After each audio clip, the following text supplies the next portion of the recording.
Tonight is really going to be a good one.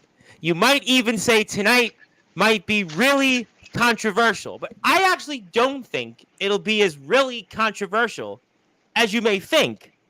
But we're really going to have a lot to talk about tonight because, first of all, our guest here, who's going into the Sportswire Radio Hall of Fame later on for a fifth time. I mean, boy, we all remember years ago when Hulk Hogan had won the WWF Championship for the fifth time to become the first five-time WWF champion. Then Bret the Hitman Hart, 27 years ago, tied it, and then it was everybody else won it. But our guest is the first. He's essentially the Hulk Hogan of the Sportswire Radio Hall of Fame because he will be the first five-time Sportswire Radio Hall of Fame. Maybe I should do the Booker T and go five-time, five-time, five-time, five-time. But I think so. We'll get into that. But we'll certainly talk about a lot what is about to happen here over the next hour or two, and especially what's going on in current events with our guest here, because he has certainly been a topic, well, let's just say in Indiana, his home promotion, semi-main event, Summer Mania against Gene and Paul. No, it was actually Fletch and Brogan. He's certainly been a topic in Iowa in the Palo Community Center, as he was a part of those Sinners, and they got a huge victory in that main event there. I'm sure we'll get into that.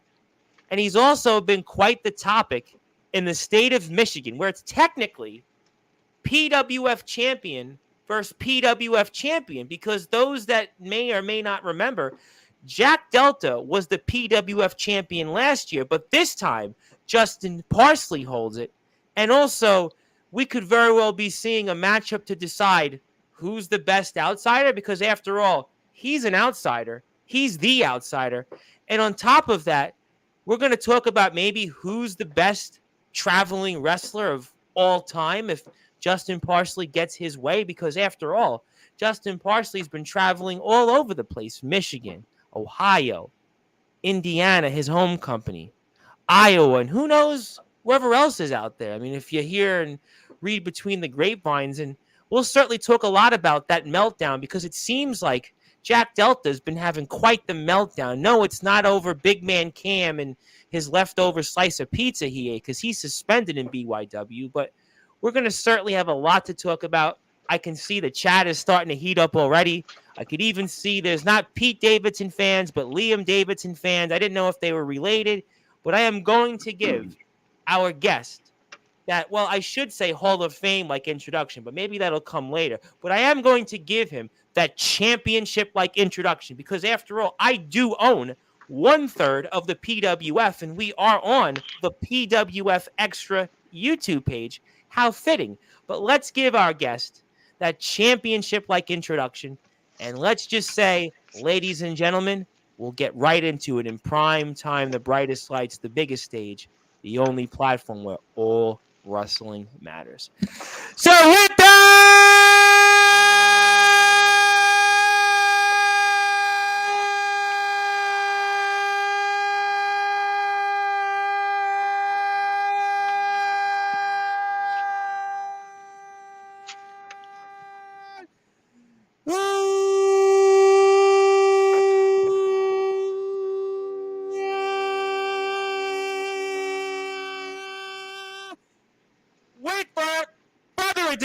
here on the Sports Report,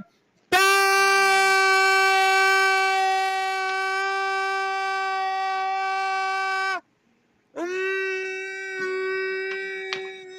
one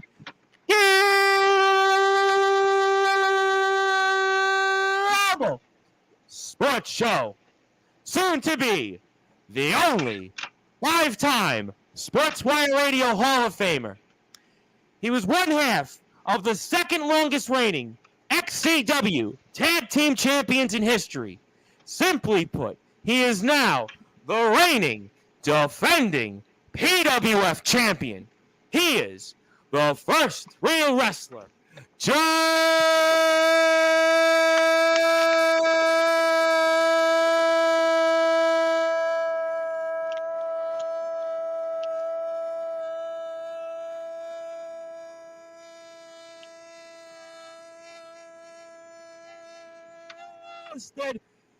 Parsley.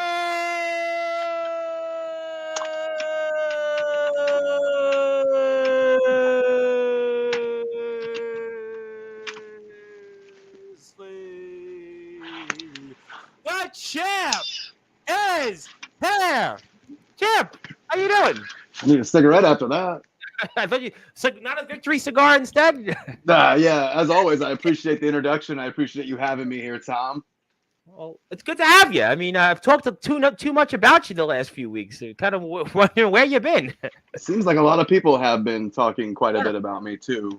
A lot more people seem to be talking about you than Jack Delta these days, the man that used to be, apparently, once upon a time, the greatest traveling wrestler. But you seem to be the one that's traveling everywhere these days. Would you say who was Jack Delta at this point? Would you I had him dare here say last week. I don't know if I could necessarily. who was Jack Delta? Because if you're not there yet, I'll get you there. Well, to quote title match at ROEW's Meltdown. Well, I'll tell you this much. To quote ROEW's Meltdown, he looks like he might be having a meltdown. And no, it's not over Big Man Cam's leftover pizza where the cheese is melted off, but he's definitely looks like he might be having a meltdown. He's even changed hairstyles once again. But obviously, it's good to be with you once again. I see people are fired up. I could see just by the reactions and based off people's opinions, this will be a good one tonight. But how you feeling, champ? I'm feeling pretty good. I appreciate you filling me in and letting me hop on here, even though you were supposed to have Austin G. I know he was the original guest tonight. No, I'd rather have you any day of the week. But you get Justin T. So in this case, it's been happening though all over the place. Austin G 1,000 times. As a matter of fact, Austin G reached out about coming back, and I was like, I'll get back to you next year. But we're Team Osiris all the way on that. But no, I would much rather have you at this point than Austin G. I wish him nothing but the best, and whatever it's out there, I'll leave that to those that are in that company. But it is good to be with you. Boy, you have been the topic, and it's interesting because since you've won the PWF championship, I mean, the PWF seems to be everywhere. I mean, I don't even want to say where is next, but I guess I'll start off maybe chronologically and just overall winning the championship. And I don't even remember when the last time I had you formally, but how does it feel to be this guy traveling all over the place and just representing the PWF? I think that's the best way to start. I think that it proves what kind of champion I am. I think that's the only kind of champion that I wanted to be, that I saw myself as. That's a fighting and defending champion. You're right. Going to other companies, putting the title on the line against some of their best and biggest and boldest guys, and still walking away PWF champion.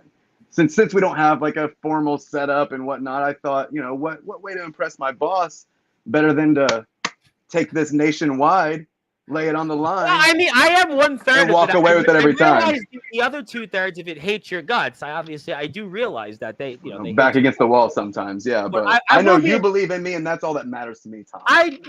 Objectively speaking, I believe in everybody that comes on the platform, with a handful of exceptions. But yes, I do believe in everybody that comes on here, and there's no question that you've done a hell of a job. And it must feel good, though, to, I guess, kind of prove the naysayers wrong here, because these last few months, I mean, you went from this guy that Jack Delta proclaimed a few days ago when he was here as a tag team wrestler, who you were, but you don't seem to be a tag team wrestler anymore, huh? Well, technically, tonight is all about my tag team wrestling. Even the tag team wrestling I haven't done is going down in history. So maybe I am a tag team specialist, but I'm also a singles specialist, and Jack Delta's been to figure that out right now.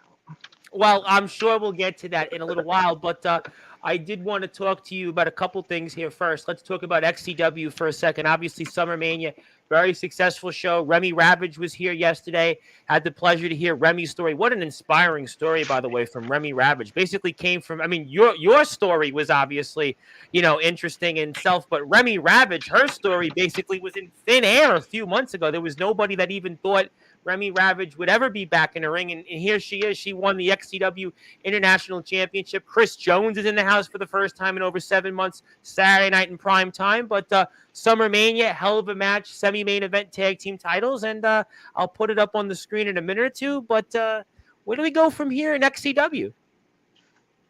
It's I don't know. It's kind of up in the air right now because, yeah, the real ones reformed, and we were going to do our reunion tour, one special encore performance. Unfortunately, that didn't go down so well because we were up against Kiss, and everyone knows that Kiss is like one of the greatest rock bands ever. How are you? At Madison Square Garden, about 10 miles from my house. I thought Kiss had retired there. Yeah.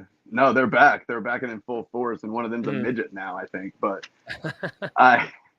So yeah, we were against the Outliers, and the Outliers brought it completely. And I don't there were times I was looking for Rob. I don't know if Rob kind of left, some of his personal life and brought that in the ring with him, or what it was, but his headspace just didn't seem quite to be there. Kind of reminded me of Summer Bash a little bit.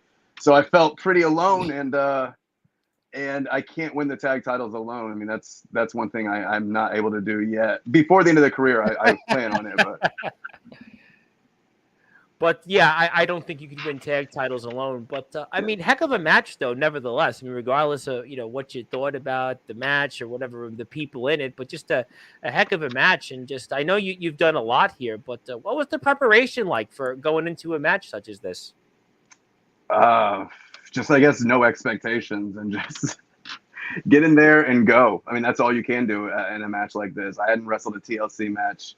I mean, it has to be years, decades, right? That's why I asked, because I mean, you haven't been in something like this in recent memory. That's why I was kind of. And even then, it wasn't in a ring. So like, here's Rob with his genius idea of trying to walk me to the titles when I had the ladder set up, and so I mean, not always on the same page. If he was a little bit stronger, maybe, but it's tough to watch that sometimes, though. Well, I guess we'll watch a little bit of. We won't watch the entire match because there's a lot of things I want to get into. But obviously, company has a successful show. I guess then. We'll have to see where you guys go from here this Thursday coming up. Obviously, the road past Summer Mania. And where, it's been an interesting last few months or so in XCW for you and Rob. Obviously, first half of the year, you hold the tag team titles. We talked about the fact you had the second longest run in the company's history. You both get inducted into the Hall of Fame at the end of last season. And you guys, again, it looked like you guys were going to fight each other, and you sort of did, but you had one more tour here with this, I guess one more reunion tour. Hopefully you don't pull what everybody else does and continue multiple and so many reunion tours that you almost forget who the band members are. But that's certainly Kiss. I'm going to take it that Kiss is retired permanently. But where do you, at the very least, go from here after Summer Mania starting this Thursday? What do you have goals-wise for the rest of the year in XCW? I mean, rumor had it that Chris Jones would be taking time off after this show, so I want to be there to tell him goodbye, wish him farewell, best of luck, and everything he does in the future. He had a hell of a match with Brady. Oh my God, what a match that was! Yep. I mean, absolutely, everything Chris done has been gold this year. So I'm glad that he had one more run in him, and I'd like to see him off the right way and pay tribute to him. Pay my respects and be there for that. So normally I miss the show after Summer Mania, but because Justin, you don't seem the type to just pay tributes and respects. Is it just that easy? But he's a little bit of a protege, I would say, of Justin Parsley. I'm aware of the history between you two. That I'm aware of. But so I feel like it's only right that his Ric Flair be there to see his Triple H-like career off. That's true too, and he's going to definitely have a lot to talk about that there. And EBW, that makes me sound really old, but I mean, I guess the gray hair makes me look really old. No, I would say that I would say that you wouldn't be as old as some people, and I won't really ask you about this whole debate between trampoliners and non-trampoliners because something tells me you might actually be on the side of one of the groups, and it probably isn't going to be the Sean Jovi and Craven Rage faction. That's something tells me that for whatever reason, but. Okay, fine. So obviously we'll see what happens with you in XCW, but it's a whole new different landscape in XCW these past several months, and I guess you'll have to figure out where you kind of fit in with all that, more or less. Yeah, I mean, I don't think that championship gold is out of the picture. I think something's coming up. I think something along the lines. There's a lot of really tough, good champions right now, and if I can get my feet wet in one of those. I mean, Ravage has the international championship. ATK, who's kind of been known in the backyard circuit, a kind of up and comer. He's the New Age champion, and you've got obviously Eric Mason, and you've got Julian Void Jacobs. I mean, I don't know where we go from here with that, with EBW disintegrating, but we've got a lot of different champions. Obviously, the tag titles, we know where that's been, but yeah, I mean, maybe any of those targets you could certainly be very viable for, especially, I don't know, maybe, I guess I should throw it out there, Remy Ravage in the international championship. What do you say on something like that, maybe? I think Remy Ravage and I would have a hell of a match. I don't see what kind of story we would have to tell right now. We're riding buddies. We're kind of supporting one another, riding up and down the road and doing our things, separately but together. So Remy is not too much of a target, but if Remy loses the international title, that person may be. So that's all I can really say about that. Okay, fair enough. And Julian Voigt Jacobs, not much of a target either. Sure, that's correct. Yeah, that's why I said it that way. And obviously, okay, good enough. We're very excited about the future of XCW. You can check all that out here coming up this Thursday, and XCW's rest of the year shows will take place, and you can watch all the stuff. You got the Summer Mania press conferences, and again, Chris Jones is here 9 o'clock. 9 o'clock. This coming Saturday. Very excited about that. Chris Jones makes his long-awaited return to Sportswire Radio for the first time in over 7 months. Okay, I think we've got this. I got the idea of the match. I can't spend a million years on it. I'd love to, but I've got other current events. But I'll give one more bone. If you want to go sub to XCW, XCW's almost at 1,600 subscribers. So I got a whole bunch of people out here in the chat. I got about almost 20 people watching, at least on YouTube, about almost 20 people on X. So if you'd like to, go hit the sub button for XCW. They're almost there. Let's get them there. Let's support those that support us. Obviously, Remy, an amazing story. Remy is just really somebody that we want to see more of, and you're going to see her this Thursday, I have no doubt, at XCW to talk about her future and everything else, and who knows, whatever else. So please support our friends there in XCW. Before I transition to what's going on in Iowa and Michigan, I wanted to ask you a question because I know actually there's another place you're going to be at, which you actually can confirm. It's this thing called the Backyard Havoc in Bremen, Ohio. Now, I know that you're very familiar with Bremen, Ohio, because obviously that was the home of Summer Bash, and I know there was a lot of back and forth I've seen on here on social media about the Backyard Havoc. And before I put that up on the screen here, the Facebook page, I mean, what's your goals or expectations going into the Backyard Havoc, which is 2 months away already, November 9th to November 10th in Bremen, Ohio? What's your thoughts there on that, champ? Well, I mean, initially I was really excited about Backyard Havoc. I'm not going to lie to you. I did confirm from the get-go. And Big Man Cam, he was going to promote the show and ask for 3 facts about us. And the third fact ended up being I look like David Spade, which has been a running joke. And it's hilarious. By the way, yes. Every time I just want to bye-bye you. I want to bye-bye. Bye-bye.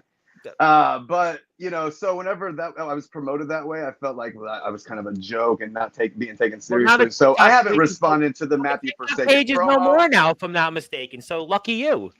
Oh, yeah? Is that right? Did it get taken down?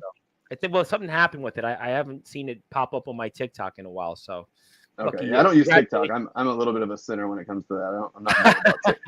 I'm not good about using TikTok, but I trust you. But maybe if it's promoted correctly and stuff, yeah, why not go out there and accept this challenge that Matthew Forsaken has laid down? I mean, I know he was last in the ring with me. I know he thinks that he didn't lose fairly or whatever it may be, but my feet didn't touch, maybe 1 foot touched. I don't know, but I know both feet didn't touch. I got back in the ring. You got a victory, champ. You won it. Absolutely. I know Soldier tried to dispute that in a couple of different times, but you are. Yeah, so if I go to Bremen, Ohio, is that what it's going to be? Just me winning matches and then this video, like replay footage after every single match that I have to say how I didn't win as I sit there and keep winning and creating controversy? Like, it does kind of grow kind of tiresome on a man. I'm not going to lie to you. So not as excited as originally once you were when it was about you announced in the Backyard Havoc coming up. Yes, correct. Yes, yeah. But I'm hoping it's successful regardless of, whoever's involved with it. And I want it to take off and blow up just like hopefully Summer Bash is going to continue to do. And I see TBW's running a Summer Bash too. I think Summer Bash is a great concept that everyone's getting on board with across the nation. DBW even had yesterday Summer Smash, and I bring that up because they changed some of the letters. Okay, Brandon Costelli, who won the Holy Grail Gauntlet, he's here next Tuesday night. So they have Summer Smash. I shared it on YouTube, and they have the Summer Smash. So there you. So next year, Bummer Smash too. We're gonna do that. Well, I guess it's a good thing. But what do you think though about something like this? A fall version of Summer Bash. It's basically everybody in the Midwest. I mean, I see we have people from XCW, guys like Holden Holloway, Trey Mysticality. I mean, younger talents from just recently joined XCW. We've got a lot of ROEW talents. We've got pretty much a slew of people. DKW, of course. I'm sure we'll see more boys in IMF and elsewhere. And yeah, you like that concept?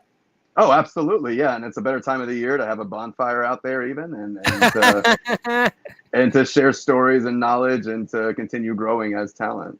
Like I think it's great whenever you can collaborate like that. I think collaboration is key in this industry. That's what we've been trying to do here. And if you'd like to follow the Backyard Havoc, you can do it actually on Instagram, because I didn't even realize I hadn't followed the Backyard Havoc until now. I don't know what. It's weird because I've had 3 different Instagram pages in the last 2 days. I didn't realize I followed, but now I follow them. It's just weird. Okay, well, but there you go. That's the Backyard Havoc. You can definitely hit the follow button for them. There you go. But that's it. Hits their button. Just like that. Yep. Yeah, I didn't even realize. It's a tutorial. Audience, but it's a tutorial. But I do have the TikTok. It is apparently up again. But let me get to some comments before what I really want to talk about. Okay. There are tons of comments here. Let everybody have their say. Zilla, got a bunch of weird eye things. Thank you, Zilla, for that. Yes, I think I know who you are. Thank you, Zilla. I heard we're going to move away from we're a family, so that works on Silver Wolf show. That doesn't work on this platform. Yes. 5th time, why I don't think this man's that special. This is one half of the IMF Tag Team Champions, the Midwest Express. I'm sure you're very. I know who he was. So yeah, get him out of here. Okay, we'll move on. Yeah. Okay, we'll take that off the screen. Jackson Law, who's here, posting as Captain Law, said best traveling wrestler of all time. I've beaten Delta. Let's see if old Parsley will say the same. We're about to find out. I'm gonna make your dreams come true, baby. Well, I mean, you certainly might accomplish something that another guy that used to be in XCW for a little while, Aaron Blaze, wasn't able to do. But let's move on to comments. I'm tired of this POS. Parsley, you keep evading from me. I'm getting tired of never getting my chance at a one-on-one with you. And as your boss in the PWF, next time we're at the same place, we'll be facing off for the PWF championship. So, unfortunately, I only have one. You're like an oversized Vince McMahon. I'm out voting. We're going to see what Soldier's the third, right? Is Soldier the third? Who's the third? Well, he's the tiebreaker vote, yeah. Okay, so we're going to have to ask him what he says. He's going to go along. I know. No, I don't. We don't know. We don't know that. We can't just assume, because that would make an ass out of you and me. But I'm guessing that you would vote. You would tell me that I wouldn't have to face Omen Black in a one-on-one match for the PWF Championship, right? I don't think that is necessary at this point in my career. Correct? I mean, I'm traveling. I'm defending the title. I'm winning. Well, I think I can pick my contenders. I don't know what. I mean, listen. It's up to Soldier. Really, it's up to Soldier. Okay, that's good enough for me. That's it. I would tend to think that Soldier more or less is going to be aligned with Omen on this, but I mean, we'll find out. I mean, we never know. Listen, we never know. He might be in the comments, so let's keep it going. Yeah, I'm sure he will be. Yes, happy. I agree with you, Zilla. Happy Labor Day to everybody. It was an interesting one on Sportzwire. We had a Maxwell Reeve, trampoline wrestler, who is the now BCW champion, who you even came up in that show. He's from Pennsylvania, Bensalem, Pennsylvania, and he even extended an offer for you to wrestle in his promotion. And he was like, wanted me to relay the message to you, but I'm like, he's a busy man. Let him wrestle Jack Delta first. Pretty sure the other 3 co-owners will pass the decision. Do we have 4? He's assuming 2. Well, unless he's counting, 3. Tristan Taylor owns the PWF Mid-South. But I don't. It's a separate entity, so I don't know if Tristan Taylor counts. But I will. I know Tristan. Tristan wouldn't make me wrestle Omen Black in a one-on-one match. He's got his own problems right now in his Fed. He's got Sammy Slade. He's got Cody Flores, Chase Sullivan. I know those guys very well. Trust me on that. I know that them very well. Yes, Mr. Darkron himself, the host of the Backyard Havoc. I did put that up, so I appreciate that. So we definitely look forward to seeing more of that. I'll have that up here. Yes, Zilla, thank you for the kind words. Hello there, President Zaddy. I appreciate President Zaddy. Thank you there. And this man's going to be up next. We're going to definitely get to him. Also, ladder match. Yes, and Tom. Yes, James unfortunately wasn't feeling well yesterday. He had this. Remy and James, they must have both had the same cough. It was really strange. I don't know if Remy and James, do they know each other or something? Because they really had the same sickness. I hope you both feel better. Sharing face masks. I'm not a mask. I gotta be honest. I don't care if this offends people. I am not a mask wearer. I didn't wear a mask during COVID. My mother who was in the chat earlier today. I was not a mask wearer. I'm sorry to say it. I was not a mask wearer. I mean, you want to do the COVID? You didn't conform? Come on. I did not reform. And look at this face. Look at this mutton chop. You think I could? Yeah, you can. I couldn't fit it on, and I'm the Axl Rose of streamers anyway. I don't even go anywhere at this point. As Aaron Blaze would say, I just want to sit on my money. But that's a different conversation. Jacob Frost, by the way, who's been bringing up you a lot. He's been watching you. I talk to Jacob all the time off the air. He's from Nebraska, and he really wants to be in the IMF. Like, he really wants to be in the IMF, and he really wants to be a center. And he's a big boy, and he's wrestled Jack Delta before. He has wrestled Jack Delta. Call me. I think he told me he knows you already, but whatever. Yeah, Parsley, we are in touch, but we haven't talked Jack Delta yet. We do need to game plan a little bit more. That. Parsley don't respect anyone. Yeah, okay. That's not that liar. First of all, that's the Outliers, and he's thinking of Fletch and Brogan. They are disrespectful as a tag team and individuals. I think I'm respectful to everybody. I think I was kind to you. I thanked you for letting me come on the show. I appreciate Soulja being here in the comments. So I think that's pretty genuinely nice to me. So. I am going to talk IMF next. Okay, now I'm going to talk IMF next. Yeah, that Jones match is a minor footnote in his whole career. Parsley, you know what I mean. Thank you. I appreciate the kind words, I suppose. The man that you wrestled in ROEW, I think that's your most recent match, if I'm not mistaken. That was Mr. C Money, a man you defeated recently. Hell of a performer who's wrestling Mr. Darkron. Anything you want to say to C Money?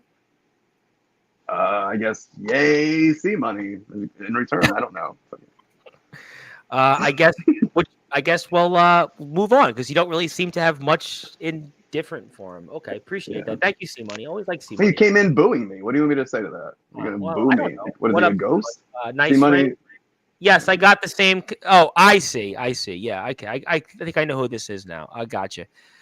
Mr. Chaotic, by the way, who's from Tennessee Backyard Wrestling, I know would like to potentially make his way down to Bremen, Ohio, almost kind of like the TBW version of you. He's playing a different character, but his ring ability, you and him would have a hell of a match one day. Darkron, can we get you on the phone with Chaotic already? I gave you his contact information. Maybe that would be the better match for you. Maybe that, I would love to see that, He's wrestled in the PWF before, Mr. Chaotic. He actually has wrestled in the PWF, and he's wrestled Jack Delta, and he's wrestled him, I believe, for that championship once upon a time. Can you walk me through this PWF title lineage? Because I was under the impression that this was the first ever PWF World Championship. So technically, Atomic Titan had run the original PWF, the Pride Wrestling Federation, and that was around for about a year plus or so, and there were different champions ranging from Jack Delta, Jay Wild the Prophet, who's the current TBW champion. He was the last PWF champion. He defeated Jack Delta for it. Sammy Slade was one of the champions.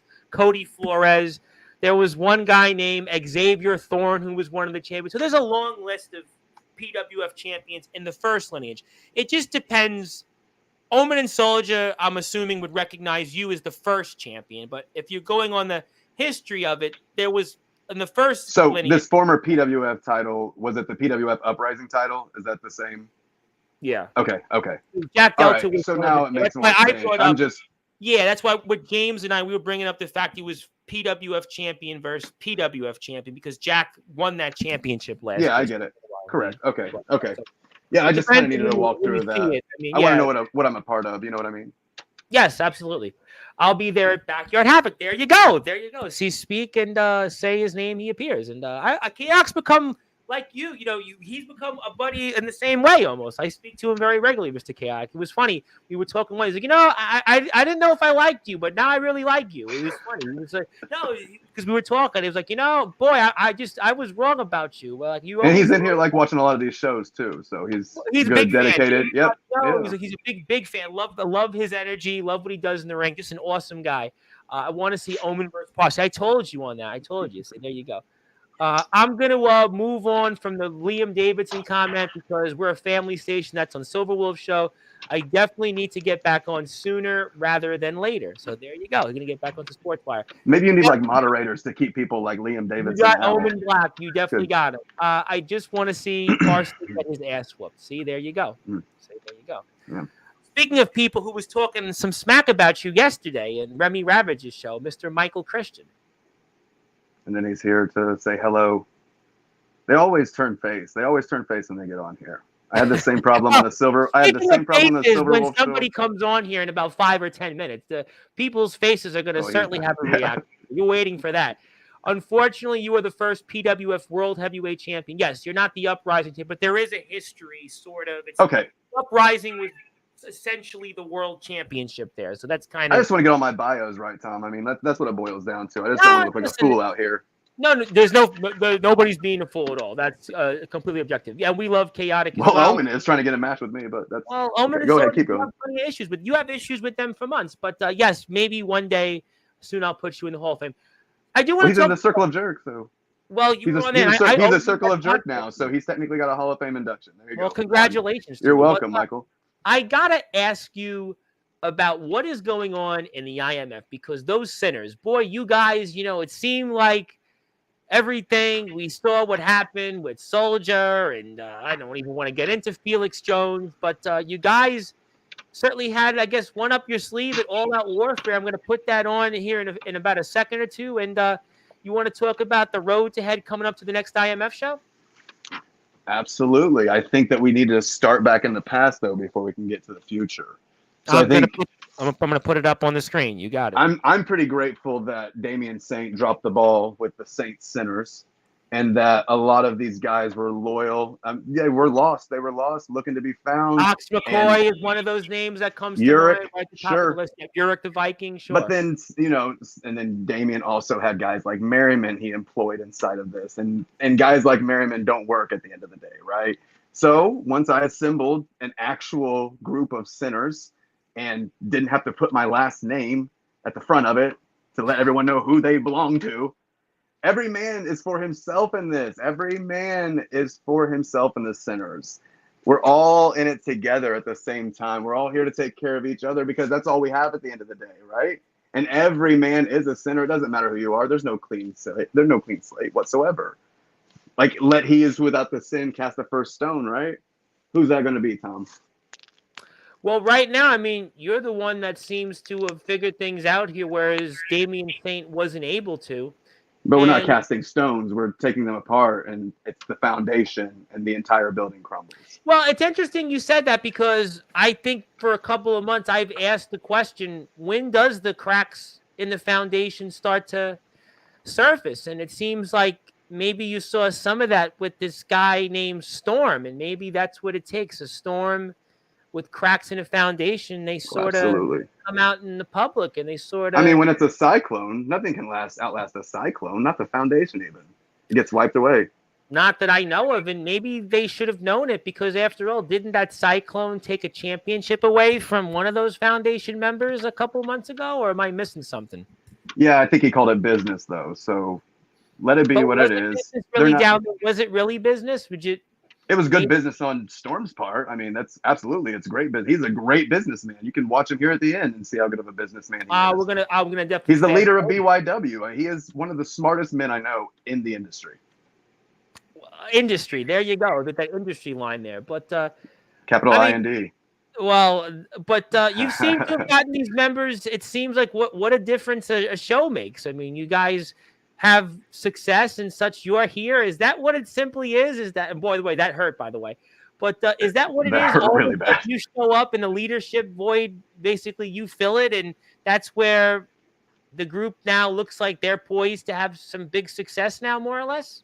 Yeah, I don't know if I would call it a leadership role, but I mean, I think a guider. Like I'm pretty good with the guidance of it and kind of keeping everything in line and everyone together and on the same page where they're not fighting just for themselves when they're out there representing an entire group.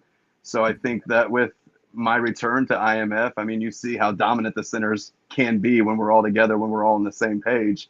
And even guys like Storm are willing to leave these amazing groups like the Foundation and jump on board with who's in charge. But are they still so amazing? Because they were this group last year. Oh, my God, they were so unstoppable. But they seem to be showing that there's cracks in the Foundation. Are they... Well, they encountered a couple of real ones, and the real ones said that they would expose the cracks in the Foundation, and so they shall. So it was only a matter of time, really. Of course, and it was prophesized. But you've also got some talents, some hell of a talents. I mean, JX, I mean, what's it like being with JX, more or less? How about JX, the guy that also has had some history with Jack Delta in multiple places? I'm sure. I got one of the best deathmatch wrestlers in Ox. I got, Isaiah Rage, who is, look at him in the ring. I mean, he's just quick. He's strong. He's He's everything that you need. JX is one of the greatest superstars I've ever seen. I understand why he's the creator, the matchmaker. He makes any match that he's in. He makes it with every moment. Ox McCoy, who lives ring. in blood, reigns in blood, sends all of his messages in blood. Yeah, you've got a nice, diverse roster of and Justin Felix Parsley, JP Jr. Yeah, absolutely. I'm not going there with that. That I'm not going to go there with, but I will say, yes, there is some similarities there for sure. But you got a versatile amount of talent. Maybe that's what it is to get guys who have different roles in any good group. You have to have different people to play different parts, which helps you guys become sinners and become versus the foundation, who it's just basically, well, who's the leader this week? Omen or Soldier? Soldier or Omen? Omen or Soldier? Who's calling the shots? And that's really what it boils down to. So you think really the sinners have the togetherness. That everybody plays second fiddle and that those they're at least playing third, absolutely, yeah. Because Omen and Soldier can't decide second. They both want to drive the Batmobile. But the rest of those members, they're just basically bit players, is what you're saying then. Yeah, they're just wearing a foundation shirt at that point. They're wearing a foundation. Almost they like get to wear a foundation shirt. So it's like wearing an NWO shirt, is what you're saying. It's become that, hasn't it? And it kind of looks like that. So I guess that I can respect that. They're paying homage to him completely, though. And then that's pathetic. Is there a concern, though, that they could be motivated, though, and they've learned from this defeat and could maybe get you guys back at it? I mean, is that any concern, or you guys? Well, I know it's dark now, but I think it's always darkest before the dawn. I don't think that the sun's looking to rise on the foundation right now. I still think the storm's coming through, and the cell's a little too large for them to outlast, really, at this point. So they've only lasted really because they haven't encountered a storm like yourself, Ox McCoy, Isaiah Raids, JX, and now, Jason Storm, right? Not until now, correct. And they've met their match. They've met, their creator, more or less, to quote JX in another promotion. We're going to ignore the fact that JX and Jason Storm really don't see eye to eye in another state. Well, again, Jason Storm is a good businessman, a good, smart businessman. And we're going to ignore what we just saw there with Felix. But obviously accidents happen, don't they? Accidents happen. Accidents do happen. There's a little bit of foreshadowing. What was about ready to happen to Felix? Well, you know what? At least he got out of the way. It just could have been worse. But obviously, this is almost in a way kind of how fitting it in a way. Almost when, I guess, for those that might be religious, sort of like the two of us, kind of when, Christ gets, hung up on the cross. In many ways, it's almost like the champion there, Soldier's getting hung up on the ring ropes rather than the cross, more or less. Yeah, and he sent his only begotten son to take a beating from the sinners. But all in good fun, and to get Soldier to tap out. That's all we needed to hear, was that Soldier gave up, and he could have gave up before we annihilated Felix. It didn't take us doing that to Felix to make him quit. He just was too proud to do it beforehand.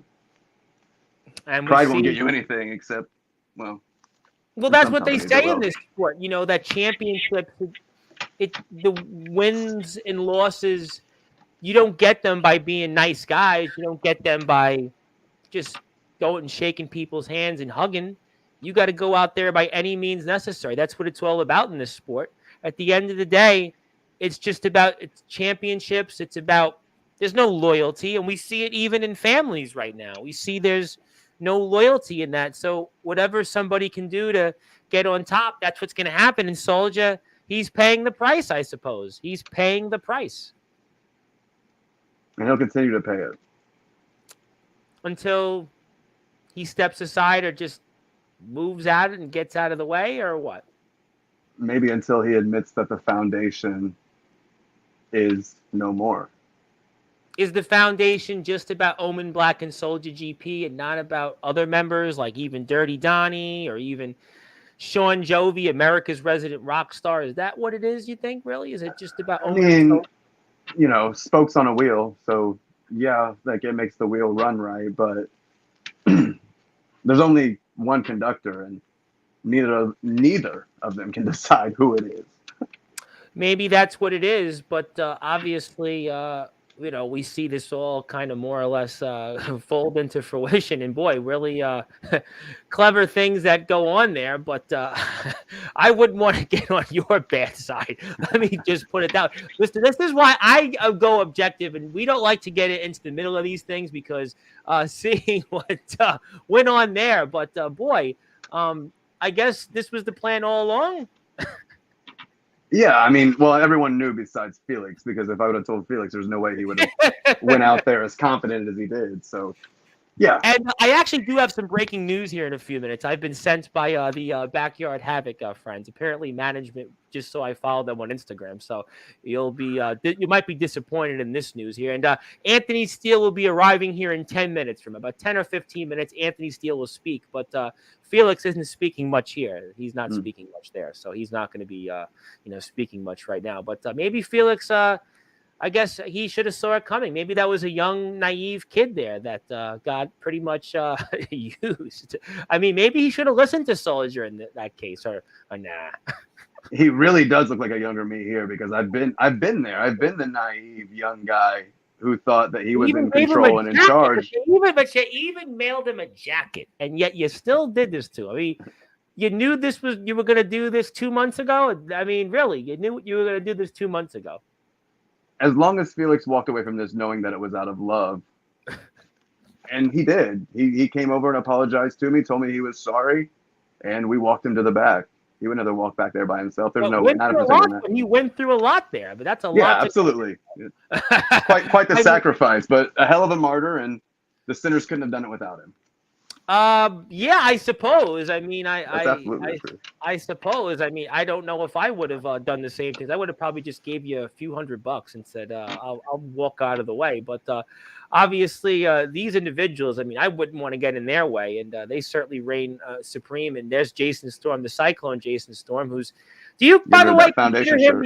I have to ask you one question before I do get to the announcement. I have to get to it because the management in the Backyard Havoc will kill me because, after all, I'm sort of responsible for that event. What else is new?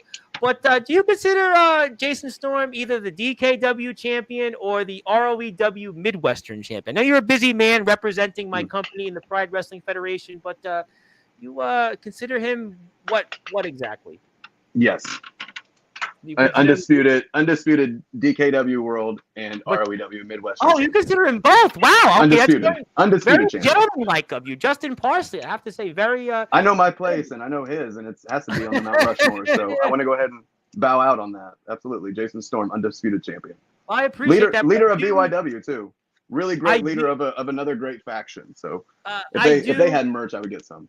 Oh, I do have to bring this up because I actually, like I said, we'll get in a lot of trouble if I don't bring this up here because I do have breaking news here officially from the Backyard Havoc, and management there wants to put this up here. Also here, there we go. That's the announcement here. Yep, so you are going to be defending that PWF World Championship against Matthew Forsaken, who's also going to be tag teaming alongside Judas against Dark Khan and Trey Mysticality, who you share a locker room with in XCW. And I forgot to mention Holden Holloway, who's also at the Backyard Havoc, is here Sunday night, also from XCW. So XCW seems to be back on Sportswire. What a swell way. I don't like when wrestling cards don't have cards subject to change on it because I feel like there's a lot of pressure on everybody going into it. On this match, that would be a question you'd have to ask Darkon and Big Man Cam with, but I would imagine that they both wouldn't be fans of yours. I can certainly, I can again use my 1/3 vote to certainly let them know to put cards subject to change, but I don't think those individuals are going to look at me other than laugh at me and pretty much. Well, I'm sure that they would. If they need Justin Parsley out in Bremen, Ohio, I'm sure they would accommodate. I'll do my best. Send the limousine or. Parsley. We have a little private airport here.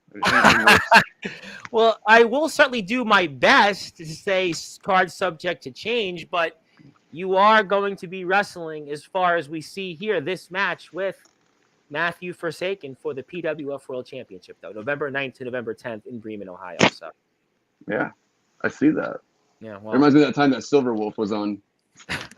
Well, match card. He does not come well. He can listen. Big Man Cam, who seems to be never coming on Sportswire these days, who was last seen on Silver Wolf's show. I mean, Big Man Cam seems to be making more appearances on Silver Wolf's show, and That's kind of why we haven't seen him much. The Isle of Irrelevancy is on the Silver Wolf channel. So if you want to go to the kayfabe crush turned into a shoot yeah, I didn't romance. know you were on there for whatever reason, but I would hope that you don't go back there because this is the only platform of legitimacy. But I will get to some comments here before I get to a few minutes of ROEW talk, and Anthony Steele will be here, but I have to talk ROEW because that's really what I'm also here and part of.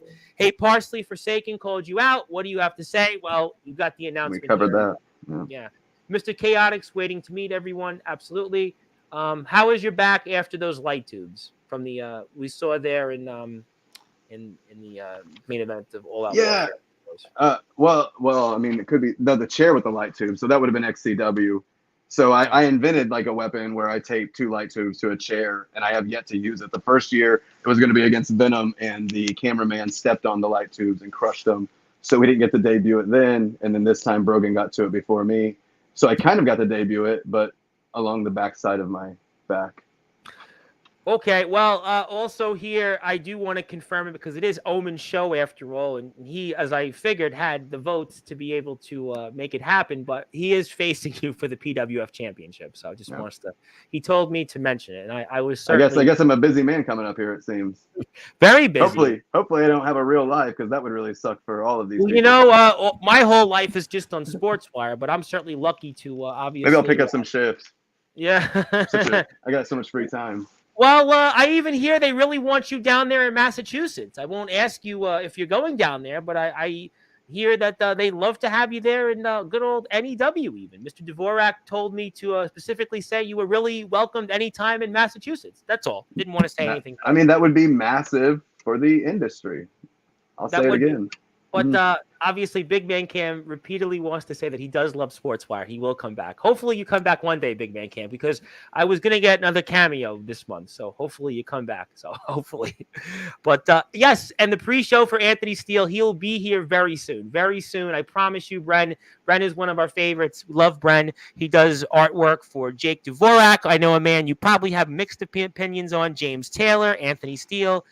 So that gives me an opportunity before Anthony comes on here. But I will also have to talk about ROEW, an outsider versus the outsider. You're going there, meltdown, and you seem like you have gotten into Jack Delta's skin. You seem like you have gotten into his skin. And, you know, a lot of people didn't see this coming in some ways because you shared a locker room with Jack Delta. You worked with him in Indiana. As a matter of fact, you both were champions at the same time. He praised you even here months ago when your name came up in January. He was here, and he thought you were friends. He praised you, and you certainly did a number on him, not once but twice so far. And I was wondering, now that we're here in prime time on the brightest lights, the biggest stage, where all wrestling matters, and ahead of just days from now, ROEW Meltdown, we're going to see an outsider versus the outsider, and PWF champion once upon a time against the current PWF champion, and maybe Jack Delta's biggest test of his career. Justin Parsley, tell us why you really did what you did to Jack Delta and why you're really going to win that ROEW championship and become maybe really the first person currently in the backyard of the underground wrestling circuit to really hold 2 major world heavyweight championships. Well, I mean, money talks. I'm a sinner, so I give into the greed sometimes, and James Taylor made an offer that I couldn't refuse, so he didn't tell me how I had to show up, just that I needed to show up, and I was there, and Delta found out that I was there. He found out that I wasn't coming for him, that I've already came. And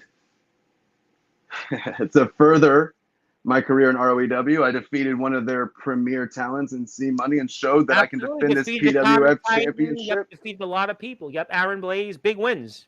People you know. Yeah, and so I thought, what better way than to get his attention and grab a microphone, because a microphone's pretty dangerous in my hand. I think that a lot of guys lose themselves. And I've had you on here many times. I'm well aware. I've seen the front row seat personally. When I begin to speak. So Delta knew he had to listen. He was paying attention. And when I hit him with the Jesse Justice line, because you're right, he was a New Age world champion. Yep. But Jesse Justice was too, the following New Age champion. Yes, so and so is Big Man Cam, and look where Big Man Cam is right now on the sidelines. yeah, absolutely. I don't have losses to either of those guys, and I think pointing out Yeah, he lost Delta's. to both of them. You know, it's funny you said that. Jack Delta, the outsider, Jack Delta. I mean, I guess he's self-destructing because he has lost to Jesse Justice and Big Man Cam, XCW New Age champions, who one guy's perpetually in, I guess, the Isle of Irrelevancy in XCW, and Big Man Cam, who by process of elimination was suspended by ROEW owner James Taylor and was last seen on Silver Wolf's podcast. You really want to talk about Isle of Irrelevancy? Boy, Justin Parsley, you certainly hit one right where it hurts. So I'm glad Delta could come on here and praise me and say positive things. I know that he's a little confused as to why I would do what I do and how I do it, but that's not for him to figure out. He needs to figure out who he's going to be. Destructive Jack Delta, the outsider Jack Delta, Kyle Bruce. I don't give a shit who shows up. Who's Kyle Bruce? I don't know who that is. Oh, okay, well, then I don't really care what version of Jack Delta shows up. I just need Jack Delta to be there. I need the present. I need the best Jack Delta that there has been, because I've heard so many good things about Jack Delta. But if you watch week after week in ROEW, Jack Delta doesn't pay attention. His ring awareness could be turned up a few notches. Though, but you shared a locker room with him. You know what he's like. You worked with him. You have to know what he's like. Maybe that's why you've come in here. You know him better than anybody else because, all these people that have faced him in this run. Aaron Blaze, right? You worked with Aaron Blaze. Aaron Blaze, he showed he's not on the same level right now, and he doesn't have the experience. JX, who's certainly wrestled, a hell of a talent, but isn't quite able to go out there and topple Jack Delta for this championship. I mean, all these names that have faced off with Jack Delta and ROEW so far, Dark Kron and Matthew Forsaken, Alex Cross, all the respect in the world to Kron and Forsaken, but you've got something over them that none of them had. You've got experience with working with Mr. Delta, and secondly, you going into a match like Jack Delta, you've got more championship experience than any of them, and you're also going into it as a world heavyweight champion of a major promotion that he was also a champion of once upon a time. Yeah, sharing a lineage, the way I understand it. So now we're going to share the ring, and Jack Delta's ROEW championship can sit on this shoulder, nice and pretty, alongside the PWF championship, and then I'll take them both to any state that will have me and defend them one at a time or at the same time. I don't know. I'm unsure at this point, but you'll have to get back with me after I get the other one strapped up, and then we can discuss all the deets. How about that? But there's no question, though, and again, Anthony Steele will be here in a few minutes, but there's no question that you have something that all of those names don't have currently. In a one-on-one match, Kron and Forsaken did it in a triple threat, so you can't obviously say, well, one-on-one, that's a different maybe discussion, but one-on-one, this is the first time that I can think of in Jack Delta's career for a world championship or in a major match, he's going into it with somebody that has more experience than him. And even James Taylor said, yeah, you know what? That's a good point yesterday. I heard Delta kind of question that, though, too, because I stepped away for a while and I didn't have, the actual on the ground. But you had your own promotion. You were successful there. You helped train guys. You were a lot of the reasons. Guys like Chris Jones. I helped train guys like Chris Jones. And Chris Jones and Corey Lee. I mean, just guys that are just, the pillars of XCW in the history of the backyard and the underground wrestling circle. Listen, Remy Ravage even said it yesterday. XCW is amazing. Whether you like XCW or not in this platform, there is no denying the history of XCW in the backyard circuit and to still be relevant today. And you're responsible for some of those names, some of the very greatest who have ever stepped foot in the backyard and underground wrestling circuit. Kurt Acid, we know your history with him. God rest his soul. So to me, I'm actually going to say, Justin Parsley, I disagree respectfully with that statement by Jack Delta, because if anybody knows your history and your legacy, there is no question going into this match, you by far have the experience factor.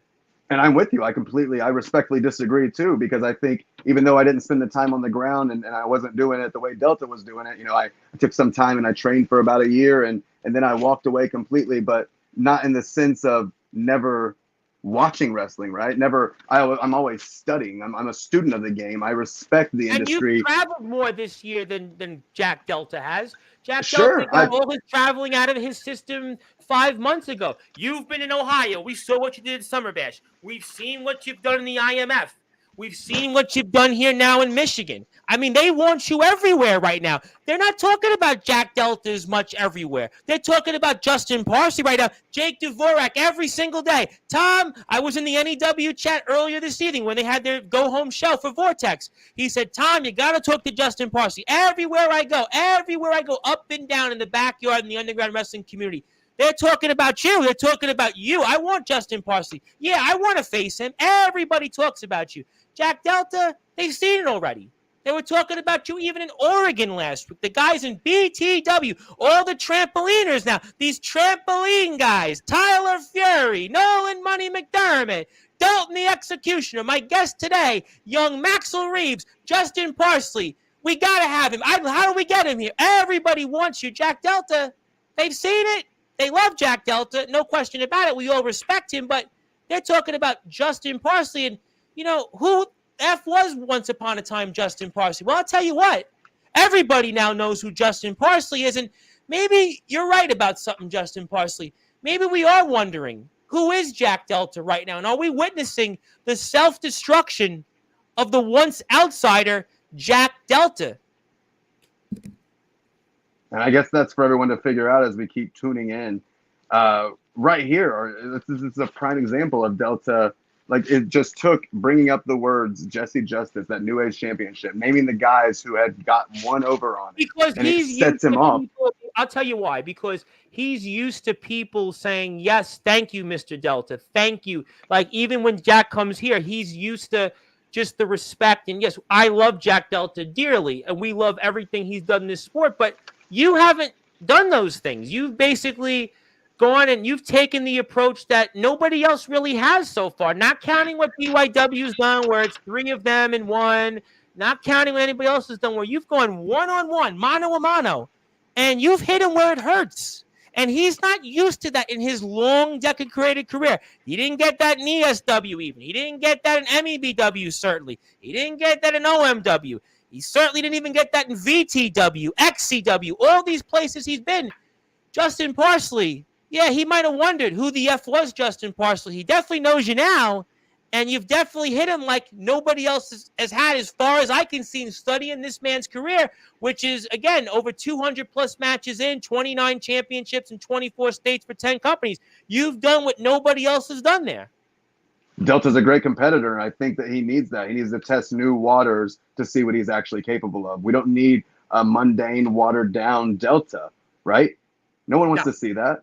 So what I'm giving the fans is a chance for Delta to go away. They, like I said, once upon a time, the Greek goat, the Delta. Oh, Delta's the goat. But now, well, I have to bring that up because, you know, Jack Delta, it's well documented. If he loses this, he's done in ROEW, and that could very well mean he's done in the backyard in the underground wrestling circuit. And sure, but we've been there before, and we know how that goes. So if I send Delta to retirement part 12, who the F cares? But that doesn't motivate you? You're not motivated at all by all of this? It has to be motivating you. Delta's going to know when to walk away. He hasn't traveled this year. So it really, I think if he loses, he very well could be done because he hasn't. That's why the Outsider is the most ridiculous nickname I've ever heard of. The Outsider Jack Delta while he defends his home turf territory. No, try to be a real outsider. Try to drive the 6.5 hours just to pull this off.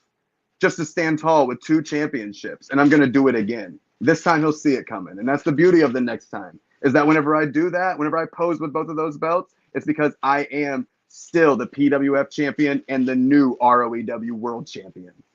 So this is what makes you different than when Aaron Blaze competed against him, or JX competed against him, or Darkron and Matthew Forsaken competed against him. That's what makes you different then compared to those, correct? Absolutely. We're gonna have nothing like Delta's ever met before, and he's already seen that. Before Anthony comes on here, because I know the world is waiting for that, but I want to say that to me is his biggest test yet, because he's not faced anybody like you so far. He's not faced anybody that's gone in there and done what you've done. It doesn't matter if you're not a Justin Parsley fan. You are a Justin Parsley fan. You're not a Jack Delta fan. You are a Jack Delta fan. Calling it right down the middle, right down the line. Jack Delta's never encountered somebody like you, an outsider, a real outsider everywhere you've gone. I mean, everyone knows, at least that are fans of XCW. I mean, you basically weren't invited. You weren't allowed in XCW. I mean, if there's anybody that has been the true outsider, look at what you've done with the PWF Championship. It burns at the eyes of Omen Black and Soldier GP that you hold that championship. It burns at the eyes right now of the foundation to see what you've done in the IMF. It burns the eyes of even now the board of directors in the Backyard Havoc that you're here. I mean, there's no question, if you really think about it right now, the ultimate outsider, it's Justin Parsley. It's not Jack Delta. Jack Delta, everybody's, yes, Mr. Delta. Thank you, Mr. Delta. Mr. Delta. I mean, Aaron Blaze was a fan of Jack Delta, a self-proclaimed fan of Jack Delta. JX and Jack Delta, they were fans. They were friends. They were just basically chummy. I mean, we've even seen the history with guys Darkhorn. You know, I really respect Jack Delta. I appreciate him. Thank you. Everybody that comes in the chat, they love Jack Delta. And I'm one of them. I'm a big Jack Delta fan. I own 2 of his shirts. But I also own 2 of Justin Parsley's shirts. And I also know that Justin Parsley, he really is really an outsider. And he might be the ultimate outsider. And we might be looking at, ladies and gentlemen, the guy that's going to hold not 1 but 2 world championships in 2 promotions that he's really not welcomed in. He's almost really not invited to. And he could really be claiming more world championships very soon in other places in the backyard in the underground wrestling circuit, because to me, he really has a very good chance to defeat Jack Delta, because he's going and basically going on the offense, and he's more or less gone out there and done what none of these guys I've talked about done so far. And that's for real. Tom, yes. You're the hype. You're the best hype. I told you, the Michael Cole to my Miz. I told you, that's our relationship, and it's beautiful. Whenever I hear you talk about me, you fucking send me from 6 to midnight, so I appreciate it. Well, I mean, listen, some people would say I'm responsible for your career. James Taylor was saying that, so is Jack Delta. But okay. I'm not going to go that far because you went out there to do it. But I want to say one more thing before Anthony comes on here. Is that you got to go hit the sub button for ROEW. ROEW is almost at 1,000 subscribers. It's at ROEW Backyard Wrestling on all of their platforms. And also, I want to make it known that ROEW is going into the Sportswire Radio Hall of Fame with 1,000 subscribers. And that means Justin Parsley gets another Hall of Fame appearance back on the Sportswire Radio because he's wrestled in ROEW. So we have to now make that happen. So we're 48 subscribers away. We were Get it out there. Come on, guys. 48 today, so you have to go hit that sub button for ROEW. So please. How many people do we have here right now? Watching? 36 people, 18 on YouTube, 17 on X, 1 on Twitch. Because I'm on Twitch. We can basically get there. If everyone's unsubscribed to ROEW, just get there. Go to ROEW, hit the subscribe button, turn the notifications off. I get it. But go there, hit it, subscribe, and let's get it to 1,000. I think there's going to be a big show, too, if it happens. So very soon as Meltdown. Very soon. Lots of good stuff. Yeah. Yeah, very good. Before I move on to Anthony, Chase Wakefield, my buddy Chase Wakefield from Pennsylvania, huge fan of what Justin has been doing in the underground. Would love to face him in the future. Never say never. Certainly could happen. I want to say hello to Randy Scribner. Randy, how you doing? Anthony's going to be on here in about 60 seconds. And if you haven't yet, hit the sub button for me because I'm almost at 1,000 subscribers. And Justin, he's going to roast me with 1,000 subscribers. I'm sure Omen and Soldier. I'm excited about that. I actually had people saying they're praying for me. They're praying for me to get to 1,000 subscribers. So is that what it's going to be? It's going to be a roast? Is it not going to be the tattoo? What's the tattoo? The tattoo, the roast. Just at this point, it's a twofer? A twofer, getting a twofer. Yep, twofer. Okay. Yep. And I gotta say hello to Brandon Casella because Brandon also is winning right now. He won the Holy Grail, the Gauntlet match in DBW Summer Smash, and he's here next Tuesday night. And I'm very excited to have Brandon back because I'm a big fan of Brandon. He's a good dude. Very excited about that. Brandon's a great guy. I was so happy we had a great conversation a few times. Parsley to me is the edge of the underground circuit, and you're going to find out. I get a lot of comparisons on here. You know that? Well, I'm going to take There's been Moxley. There's been HBK, Edge. Speaking of the edge of the underground circuit, we've got your Randy Orton. He is back for the first time in a month on Sportswire Radio. None other than a man that is the most controversial figure in backyard and underground wrestling history. Anthony, the real deal Steele. Anthony Steele, where have you been and how the hell are you? I'm doing great. I've been doing me, dude. It feels good to be home. Nervous, Anthony? You nervous on Sportswire? What's wrong with you? You nervous? You okay? You feel good? Nervous? Hold on. Nervous? Who said anything I can't about hear nervous? you. You gotta turn the volume up a little bit. He's kind of muffled a little bit. Yeah, you got muffled a little bit, Anthony. I know it's been a while on Sportswire. Hold on. He needs to get his setup back in gear. Yeah, even Omen said it. Your mic does stink. Yeah. Did Max Okay, take what the microphone from you? Never mind. Does it Yeah, work that's better? perfect. Much better. Okay. There you go. All Now you Oh, sound okay. like the Anthony Steele Hey, I look. remember. As you can tell, new place, new setup. Looks know, good, by the way. Love the new setup, by the way. Anthony, did you like the shirt I have on? Dude, I love the shirt. I love the merch, and give it a shout out to everybody. If you want to buy Anthony Steele merch, go to TeePublic at Anthony Steele 20. You can buy your I'll put the own link up personal in a Anthony little Steele while. merch. And Justin, Hmm. here in the next couple days, the Real Deals merch will be dropping on my store. So if y'all like the Real Deals, y'all can come buy. We're gonna our have merch. We're a What real do you tag think? team. I told him we're a real tag team now. And We a got fan merch. of yours already wants more merchandise. I need it now. Look at that. And hit the sub Yes, button sir. for me while you're at it. Yes, I'm almost at nine. I'm actually almost at 900 subscribers right now. So if you'd like to hit a sub button for me, I'd really appreciate that. Hit that subscribe button. Everyone that Thank you very hasn't much, subscribed Anthony. already, Thank you very much. You better hit But them. what are you up to these days, Anthony? I know you and Justin. I'm going to give you a certificate in a few minutes, but I mean, what's going on with Anthony Steele? I mean, may I ask where next we can see you in a ring? I mean, I technically saw you, I think, one more time after your match with James Taylor and Gabe Sanders. By the way, Gabe is here Thursday. James was here yesterday, but he really was sick under the weather. But what's going on with you? What's up with Anthony Steele? Anthony Steele has. Well, first of all, let me make an announcement. Mm-hmm. So, Justin, November, you are no longer going to walk in alone because Anthony Steele will be at Backyard Havoc. I'm announcing that here on Sportswire tonight. And we can announce that as the board of directors has confirmed that. They've confirmed it. 100%. They confirmed it because I confirmed it. What do you mean? They go through me. Well, they're in my ear right now. Actually, that's why I wasn't sure. I feel like Jim Anthony Ross on Steele Raw right now. Anthony Steele has also signed a contract with IMF. Oh, really? IMF. Wow. I'm officially contracted with IMF as a full-time competitor. So, Parsley, again, you are not alone. Oh, wow.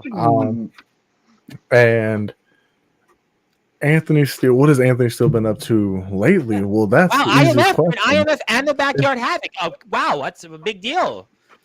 Anthony Steele is getting ready for September 28th. Oh, that's what Anthony Steele's getting ready for. What would that be? Now, is that maybe in another appearance on Silver Wolf show? Is that an appearance on the maybe C2K's podcast? If he still does, I don't know.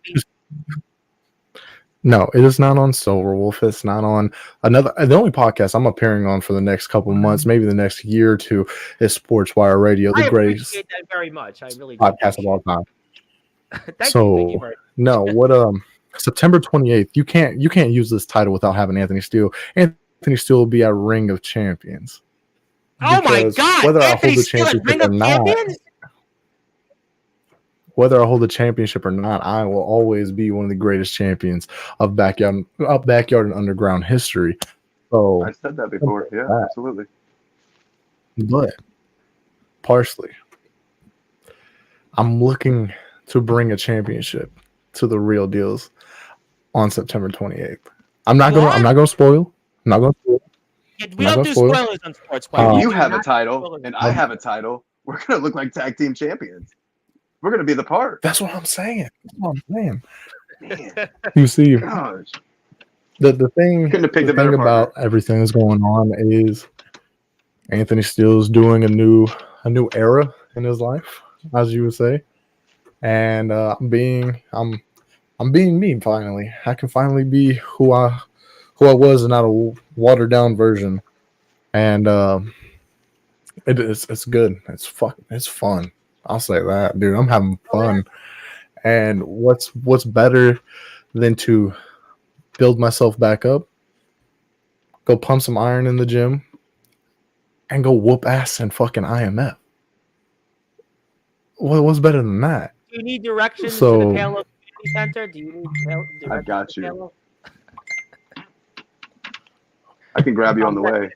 I think you're getting messages now, probably from the board of directors at the Backyard Habit, because I am getting in my ear that, oh, we didn't know that, Anthony. I guess now we heard it here worldwide on Sportswire. There we go. Worldwide breaking news. So It's that was official. definitely Card subject definitely to one of those change. moments like a pipe bomb. That was a CM Punk pipe bomb moment. Literally, Anthony, and it wasn't. You just dropped it almost like humbly. It was almost like, hey, I'm going to be here at Backyard Havoc, and I have in my ears the board of directors, and they're basically in my ear, and I'm like, yeah, I guess he said it.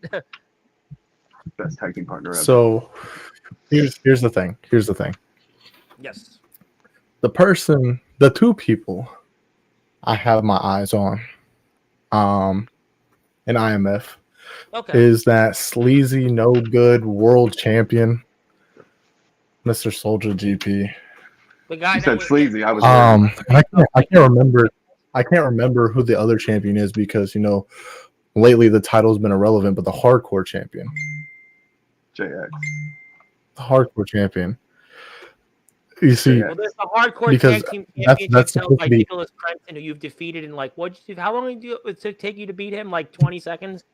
Was it 20? it's 10 seconds. 10 seconds at Thank Summer you Bash. for correcting me. Wow.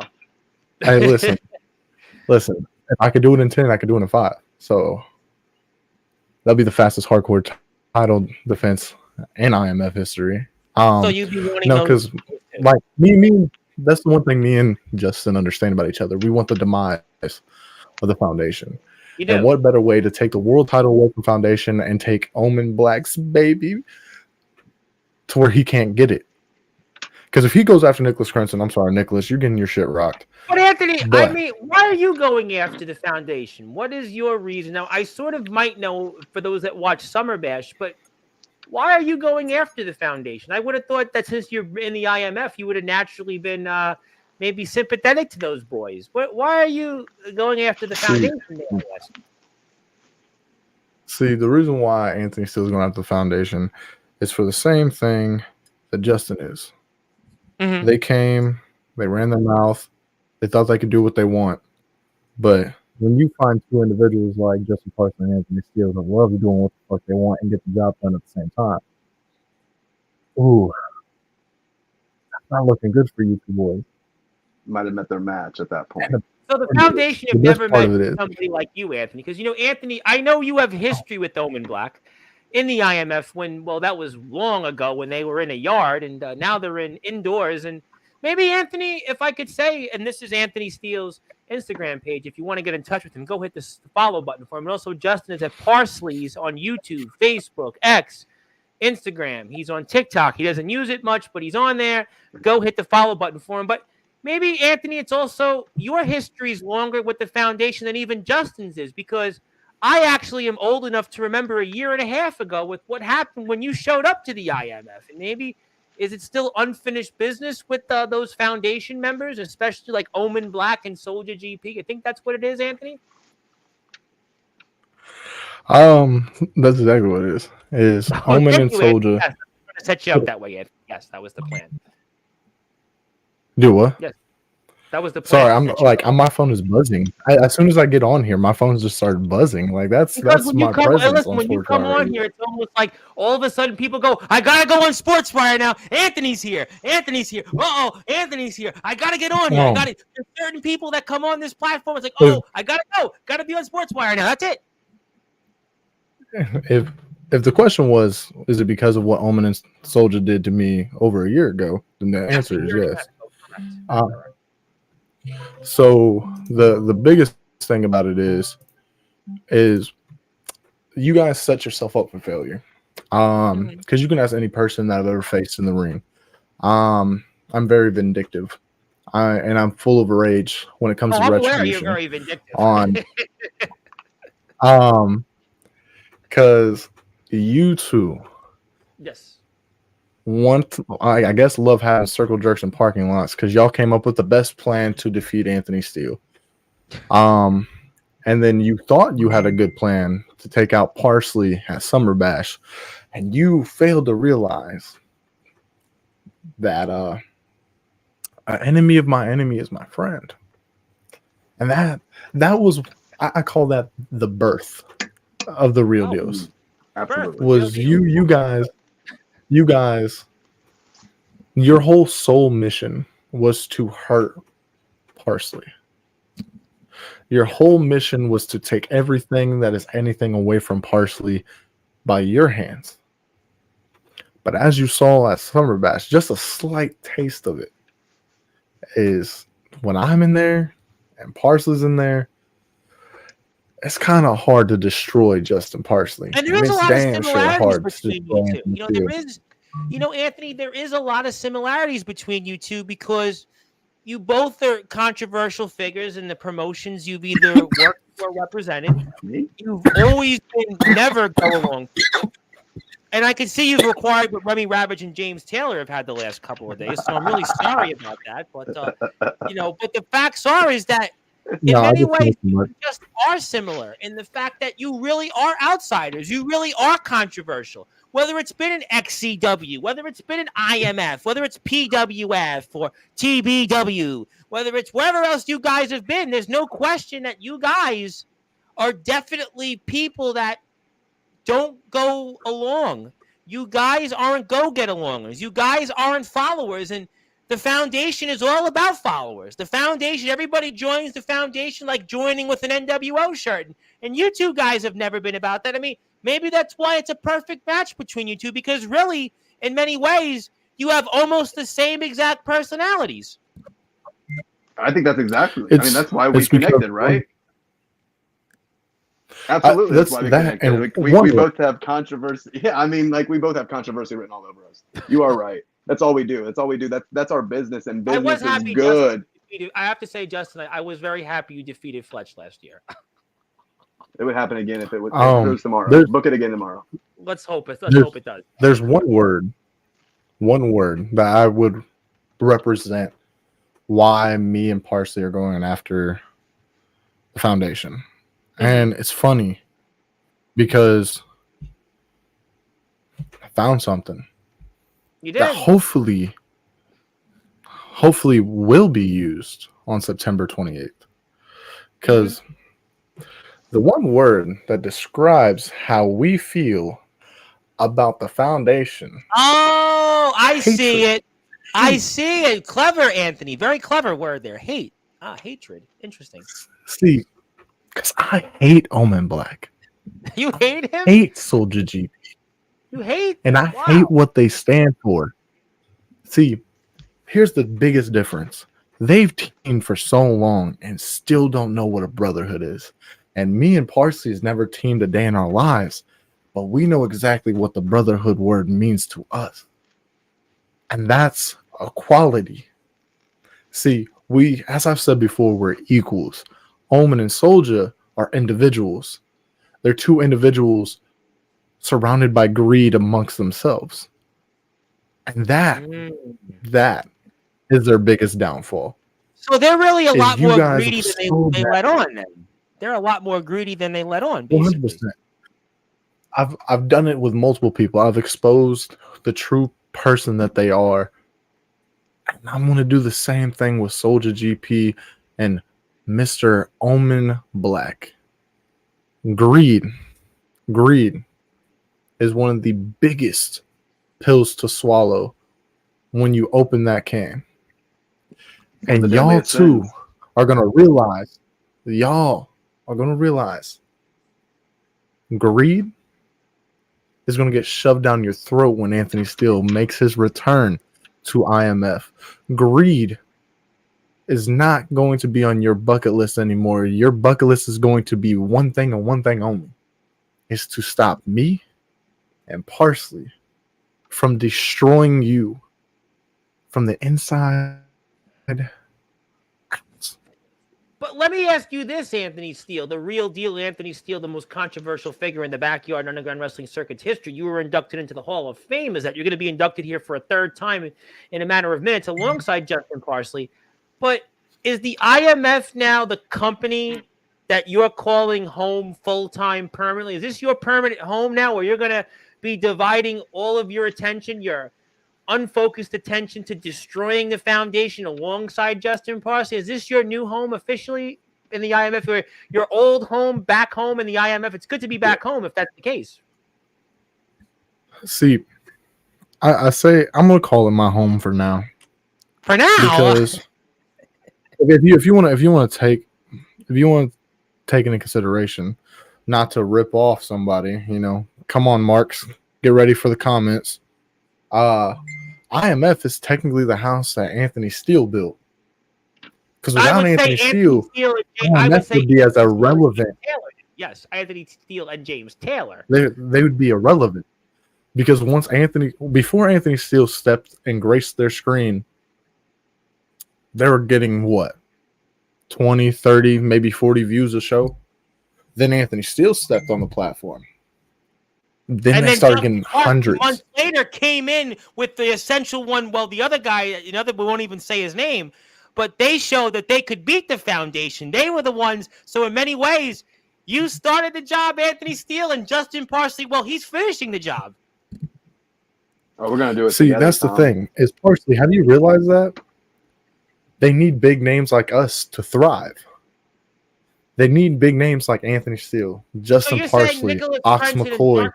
Are you saying Nicholas Crenson and Darkfire are not the household names that are drawing for the IMF? Is that what you're telling me right now? Hey, listen. I understand pre-shows are their thing, but you're looking at two main eventers right here on Sportzwire. So you would say then that those guys are not the draws in the IMF, but it's going to be Justin Parsley alongside Anthony Steele. And that's why the IMF, they know what's best for business. Just like Vince McMahon famously years ago when he brought that lethal dose of injection into the WWF at the time with, again, the NWO. Are you saying, Anthony Steele, that you're that lethal dose of injection into the IMF to basically bring up the views and increase attendance? Is that what you're saying to the audience here? I mean, look at it. Look at it. This ain't a shot. This is just facts. Let me boast some facts around here. Go for it, because I know the chat is starting to heat up. When Anthony Steele versus James Taylor happened at TBW in Lafayette, Tennessee, yes. in the opener of season finale. We opened season finale. Anthony Steele and James Taylor put on one hell of a fucking match and was labeled the best match of the night. Yes. I don't see Omen and Soldier being labeled the best match of the night. I don't see them opening a show and being labeled the best match of the night. See, because what me and James did, I'll give James this credit where credit is due. We made sure that everyone had to follow what we put out. We made sure that they had to follow in line and do better than what we could do. And they couldn't. Omen is the same old thing. Oh, let me get busted open a little bit. Let me smack some sense into you, or as he hopes he's smacking some sense into motherfuckers. But yet, the fans love him, but the views aren't really there. Are you saying that the IMF is guy. waning in interest right now and that they need Anthony Steele alongside Justin Parsley? Are you saying that the IMF is finding out what more than need Anthony Steele? They more than need Anthony Steele. They need Anthony Steele as the general manager, so where Anthony Steele can run the show properly. So you where feel there right would be now no that there's bullshit a lot of things in the IMF that need to be corrected. Is that what you're telling the audience right now? And that's why you're here? I believe that, and me and Parsley are going to be the guys to correct it. That's the mission. But why not respectfully just call Omen and Soldier and say, this is what I like to you guys to do? I'm sure that they would listen. They seem to be, pretty nice fellows. You really think the two fucking Dumb and Dumber? You think Dumb and Dumber is going to fucking listen? Well, they have a better fucking chance to open a goddamn live chicken on fucking Sportswire than listen to me.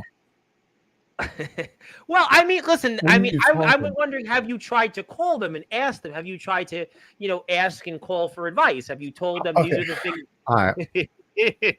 So calling them and getting them Yeah. to listen is like getting Loose Cannon and Silverwolf into an actual training facility and letting them learn how to wrestle properly. So That's basically, that's it's how not going to hard work. it is to get them to fucking listen. Because I'm sure, but I'm sure Omen, you don't think at all they would listen. So you're saying that they're equivalent to Loose Cannon and Silverwolf in terms of saying, "Yeah, I'm going to do it, but I'm not going to do it." The only way that this can get through to them is that you showing up to the IMF, working alongside Justin Parsley, destroying the foundation, getting rid of them, and putting in a new era, a Steele Parsley era, a real deals era. Is that what you're telling us here right now?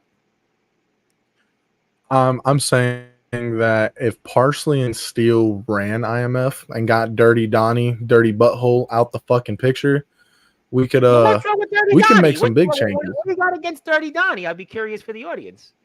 Did you see what happened? Felix beat Soldier GP for the world title. Did you see it? I saw it. He's Parsley, dirty I for know a you reason. saw it. He's dirty for. Oh, of course, absolutely. Like, dude, it's Dirty. it's one of those things. Dirty Donnie, he's like a Dirty Sanchez, you know. He's there, smells like shit, and he talks like shit. That's on Silverwolf show.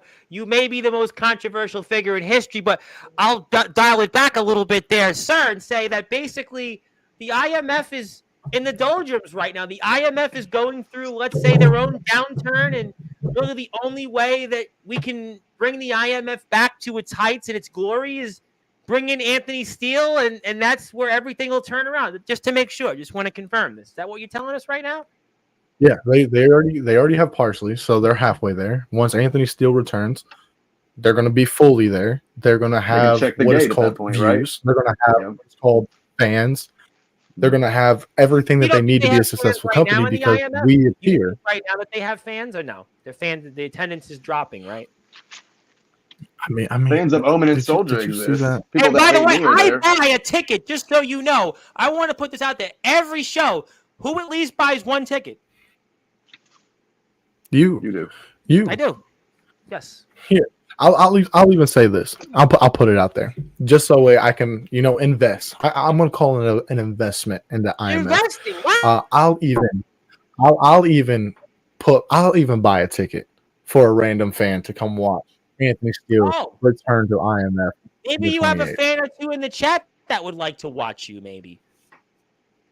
Would anyone in the chat like to come watch Anthony Steele live? And take what is rightfully mine, which is a championship that no foundation member deserves. I would like to. So the Parsley, you're already going to be there. You don't need Anthony, you said something that I actually do want to talk about. I know there's a lot of comments. I want to get to this, and I'm going to induct you guys soon. But I do want to ask you this question. I mean, not to basically bring you into this debate of trampoline wrestlers versus veteran wrestlers or young versus old, this whole debate and such. I mean, Judas has gone after Darkrai, but there is a point that's been made by guys like Tyler Fury, guys like the Evil Angel Judas, guys like Nolan Money McDermott, Dalton the Executioner, guys like even our guest today, Maxwell Reeves. I mean, should guys like Omen Black and Soldier GP, guys who are veterans, maybe alongside guys like Craven Rage, Nicholas Crenson, Darkfire, and Sean Jovi, should those guys maybe start to maybe figure out passing the torch, maybe passing the torch to younger wrestlers or wrestlers who maybe are ready to kind of carry the ball, to carry a new era, a youth of the backyard nation, or just basically changing things up? So you would agree with that, right? That guys like Omen, guys like Soldier, Jovi, Crenson, Fire, and even Craven Rage, that they need to step aside and pass the torch then, right? Okay. So let me put it as simple as this.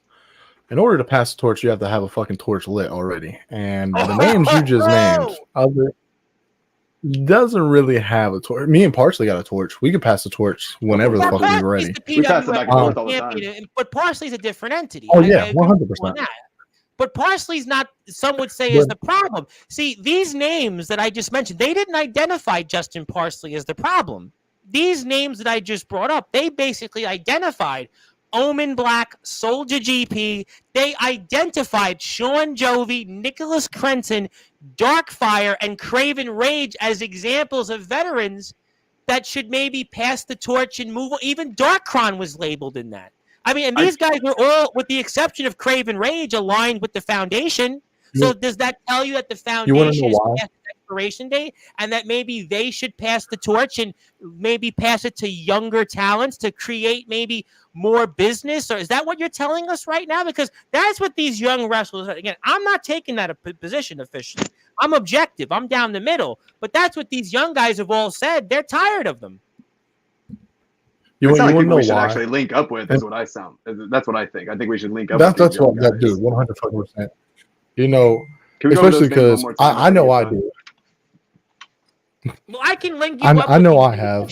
There's no question. And some of them will appear at the Backyard Havoc, but that's a point to be made. Is that you're saying the same things that these young wrestlers are? They're tired of the games. They're tired of the same old politics. And in many ways, Anthony, does it seem to you then has the foundation become like Fletch? Have they become like Mr. Judgment? Are they becoming the same things, the things that they rallied about and railed against 18 months ago? Is that what you're telling us here right now, that the IMF has become a victim of their own success and the victim of the same things, such as, Soldier and Omen? Have they become the victims of that? And just like what Fletch has been subjected to or Mr. Judgment has been subjected to here on this platform, are you saying that? Because that's what it sounds like to me right now.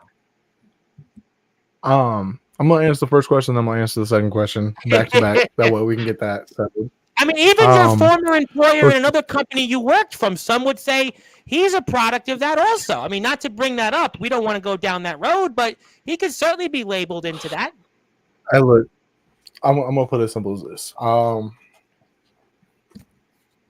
People aren't saying Anthony Steele and Justin Parsley need to pass the torch because we're not past our expiration date. We're still in the groove of everything.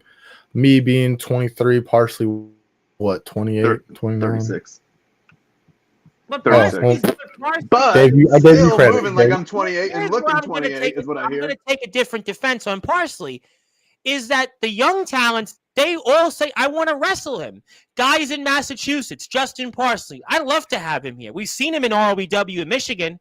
The younger generation, these other companies coming onto this platform, they rave about Justin Parsley, but these older guys, they don't seem to be as hot on them anymore. I don't know. I mean, listen, because working with Justin Parsley would elevate all these younger guys, and they know they'd be buried in a heartbeat if they went up against guys like Omen and They've come on the Sportswire, Sean Jovi, Nicholas Crenson, meh. Darkfire, meh. Craven Rage, next. So maybe that's what these younger guys are starting to see, that they look at Justin Parsley. I would love to work with him. I'd love to wrestle him, but Omen and Soldier, they're the big bad bullies almost. They see them as the bullies. They see them as the guys that are beating up on them and the guys that even, listen, Nolan Money McDermott, he was getting bullied by Omen Black here in this chat. Maybe that's what they're seeing. That's what they're seeing. All these guys, Judas the Evil Angel, Darkrai. Yeah, he's riding the coattails off IMF. He's riding the coattails off ROEW. Yeah, I mean, we got Maxwell Reeves. Oh, this guy's been bullying me. This guy, James Taylor.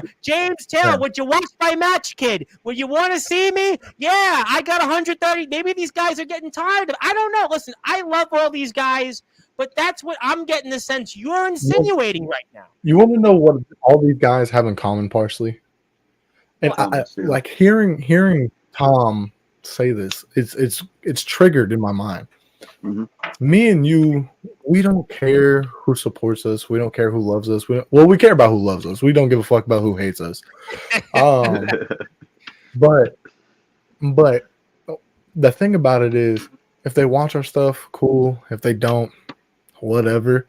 They're missing out. All these other people want to shove it down people's throats to fucking watch their product. The best match I've ever had this time. Out of all of them, you don't have to watch the opener. You don't have to watch Justin Parsley talk or Anthony Steele talk or have a match, stuff like that. You can watch me though. See, look, that's the thing. That's what you got to understand is people are going to watch what they want to because they enjoy it. They enjoy the product that is being produced. Now, if you shove it down their throats, it's like being a kid. When your mom shoves down broccoli down your throat and tell you you're going to eat it, you're not My going mom to eat was it. actually in the chat earlier today. She would probably, wish I would have had the broccoli. I wouldn't be here right now. But go ahead. That's the thing. That's the thing is I'm not going to shove my product down someone's throat. I'm going to let them fucking devour it their goddamn selves because Well, once what do they you, see you have such a problem with the IMF though? But the IMF, a lot of people would say that they have been on everybody's team. I mean, Soldier says it all. That's why I'm surprised you are saying these things because Soldier always tells me anybody that wants to come in the IMF, they're welcome.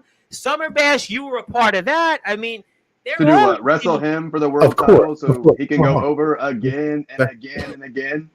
Even when his own son beats him, he somehow goes over. Wins and losses. I can't speak on those things. I don't even do that in the PWF. I'm not a wrestler. I know nothing about wrestling. But as far as I know, these guys seem to be very open to collaborations. That's why I'm surprised you are taking this. I get that's my point. That maybe you had some different issues. And again, I don't know enough about those issues. But IMF is a company you helped admittedly build. You helped build this company, and yet you seem to have so many gripes with it. And you're coming here to the IMF. This is what I'm not understanding right now. You're coming to a company and to a camp that you've basically said every single thing you disagree with. See, that's the thing, though, is I came to IMF to help. Like I said, help them. I left to do my own thing because, and everyone wants a taste of the real deal. So obviously, I'm a busy man, and it's basically the way I look at it is like when you're like 16, 17, you're in high school. You get your parents leave to go on a vacation, and you hit up your boys. And you're like, "Hey, let's throw a party. Let's go out and have a banger." I grew up in Brooklyn. You think I understand. You think you're the cool kids. You think you're the cool kids because you got the cool kids coming. You got the popular kids. They're like, oh yeah, that's good. What happened. It was popping. And then once they leave, and then you have other people show up, and then other people show up, and then other people show up, and it becomes a common thing that you're getting put over because of other people's work. Why that's the IMF? Part where why not XCW? Why not TBW? Two promotions that you also held serve in. Why say these things about the IMF and come here? But you worked in XCW, you worked in TBW. Those were big companies, and why not there? We would do the same thing there. See, well, that's why I asked that question. Why not there? But because time will tell. I'm not saying I'm not coming back to XCW. I'm not saying I'm not coming back to TBW. I'm saying that right now my focus is on the IMF. There. You physically have more history, whether you like XCW or not, or whether you like TBW or not. I happen to love both companies, but there's no question that you have more history there. You have more history in those companies, and a lot of people say, "Well, why not there?" You're correct. You're correct. I have more relevancy, more time spent in XCW and TBW than IMF. You do. But the one thing that a lot of people have learned about myself and my career is when I set my eyes on something, I tend to not focus on something else until I achieve what I want. And my eyes have been focused on destroying the foundation and making sure the IMF becomes great again. Because like I've been trying to say is with guys like me, guys like Parsley, guys like Ox McCoy, guys from outside, JX, Jason Storm now, Jason Storm, Jason Storm, people that people want to watch because we entertain them is why they get to where they are. Now, let's put it as simple as this. Parsley, chime in on this. If you take me out of the situation, you out of the situation, JX, Jason Storm, Ox McCoy, and you just have the foundation. You have Soldier GP, Almond Black, What? Who else is in the El fucking Drago, Sean Dirty Jovi? Johnny, Sean Jovi. Yep. Like Felix, yeah. you got Felix them. Jones. I mean, hold on. No, I can't shit on Drago. I love Drago. I love his work. How about the Midwest Express? but, You can throw them in. You have to throw Jason Myers and Jordan I mean, Nets in there. Jordan Nets already beat him. Jason Myers eliminated him. I eliminated both Freddie Midwest Daniels. Express Freddie tag Daniels? team champions. You don't like Freddie Daniels?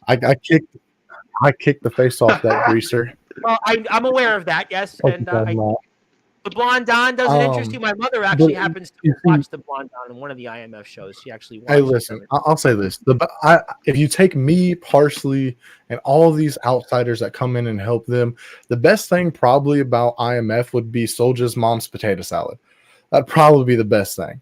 People do say that's great, but are you telling me before? Because I have to get to a lot of comments, and I have to bring on somebody before I put you guys in the Hall of Fame once again that does want to be here for the ceremony and does want to celebrate with you guys, who doesn't work in the IMF, So this is a good one. You're going to be happy with this one. But are you telling me that IMF essentially becomes another outpost for WCE and DKW, and that IMF basically is just another, mid-level backyard underground company without you and Justin and a few others, and that basically IMF becomes this big melting pot where guys like DKW and WC can just come in and IMF can take them, and basically that's where their coattails get to be rode from? That what you're telling me right now?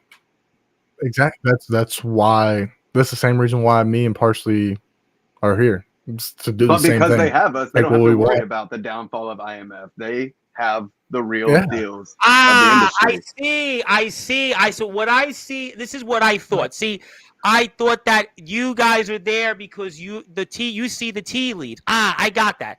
I got to get to a lot of comments, and I got to put you guys in the Hall of Fame before the show eventually ends. Yeah, let me get to a couple of people. Yes. Yes, he's here. Thank you for tuning in. I appreciate you tuning in, and I hope you're enjoying the conversation. This is the company that you used to work for, is their world champion. I guess you're okay with this guy, Drake Goladragon. He's pretty good in the ring, by the way, though, I will say.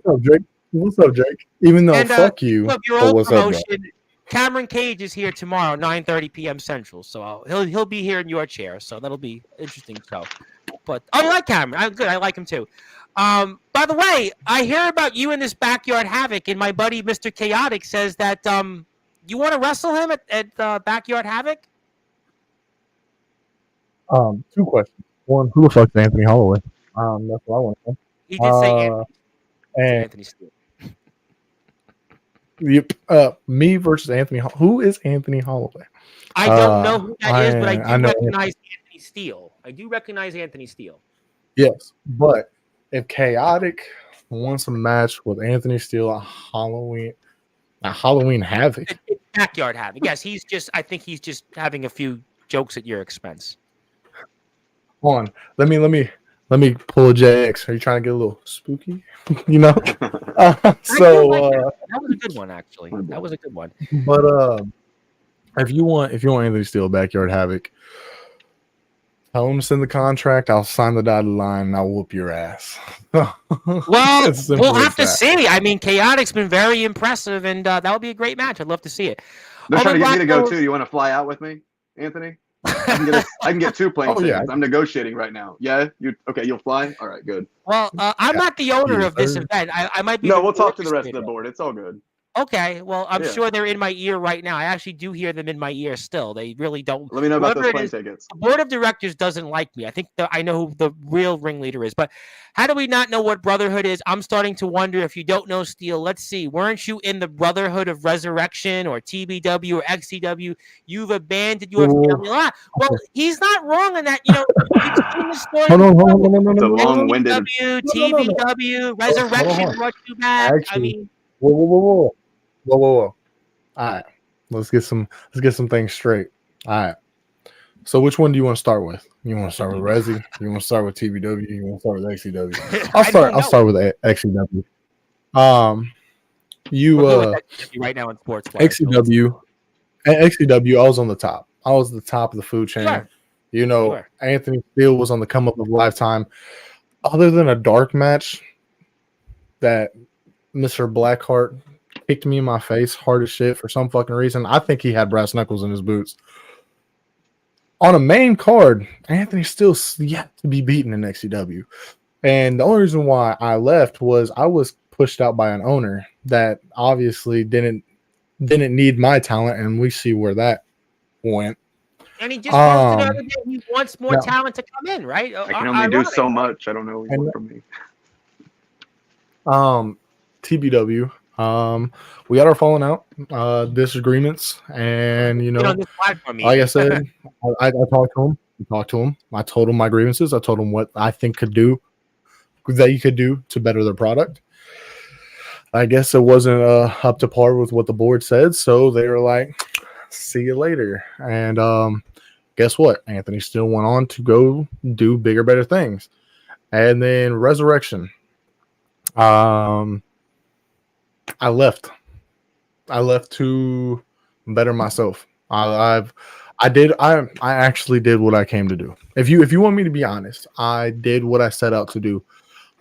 Which I'll publicly announce it here. My pure intent for joining Resurrection again was to face two guys. That's it. Just face two guys on that roster. One by the name of Drake Golddragon, which I did my first fucking night back. Yep. And to face D'Angelo LaFlame, which we got a taste of it at Summer Bash.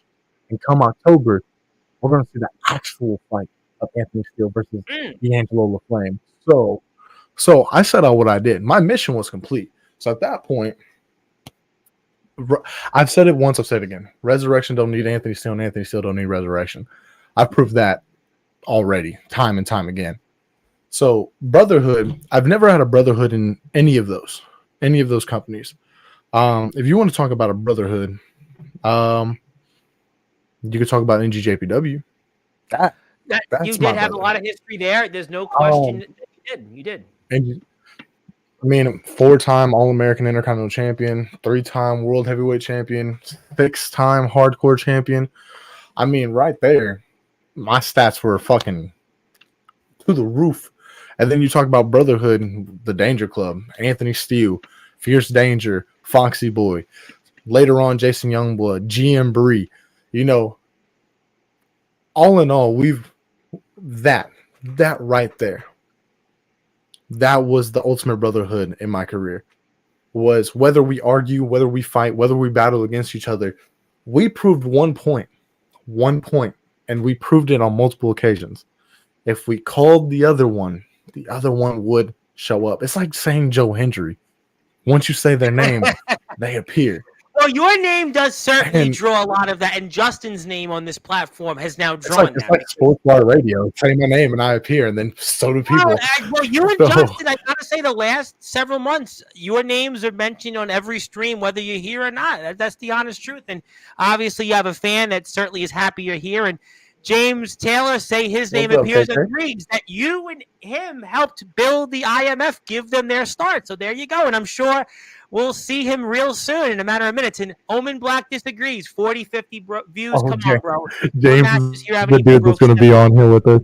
Did you hear that? Did you hear that, Parsley? James is going to make an appearance for us. Oh, James is coming on here? That's the big. Yeah, come on. He wants to congratulate you guys for the Hall of Fame. We're going to get to it in a few minutes. And Chaotic asked if James Taylor is going to be there. Yes. Can I invite someone on here that matters? Is that possible? Who are you looking to invite? Can I invite someone too? Someone that. Yeah, I'm saying, man. Can we at least invite? Can we invite someone that one guest of honor, each one of us? I guess. I mean, but let me get to the comments here because we have a lot more comments. I don't know where Family Station. Thank you for the comment, though. I really do appreciate that. He's not coming to the Backyard Havoc this year. Hello there. I don't know who you are, but thank you for tuning in.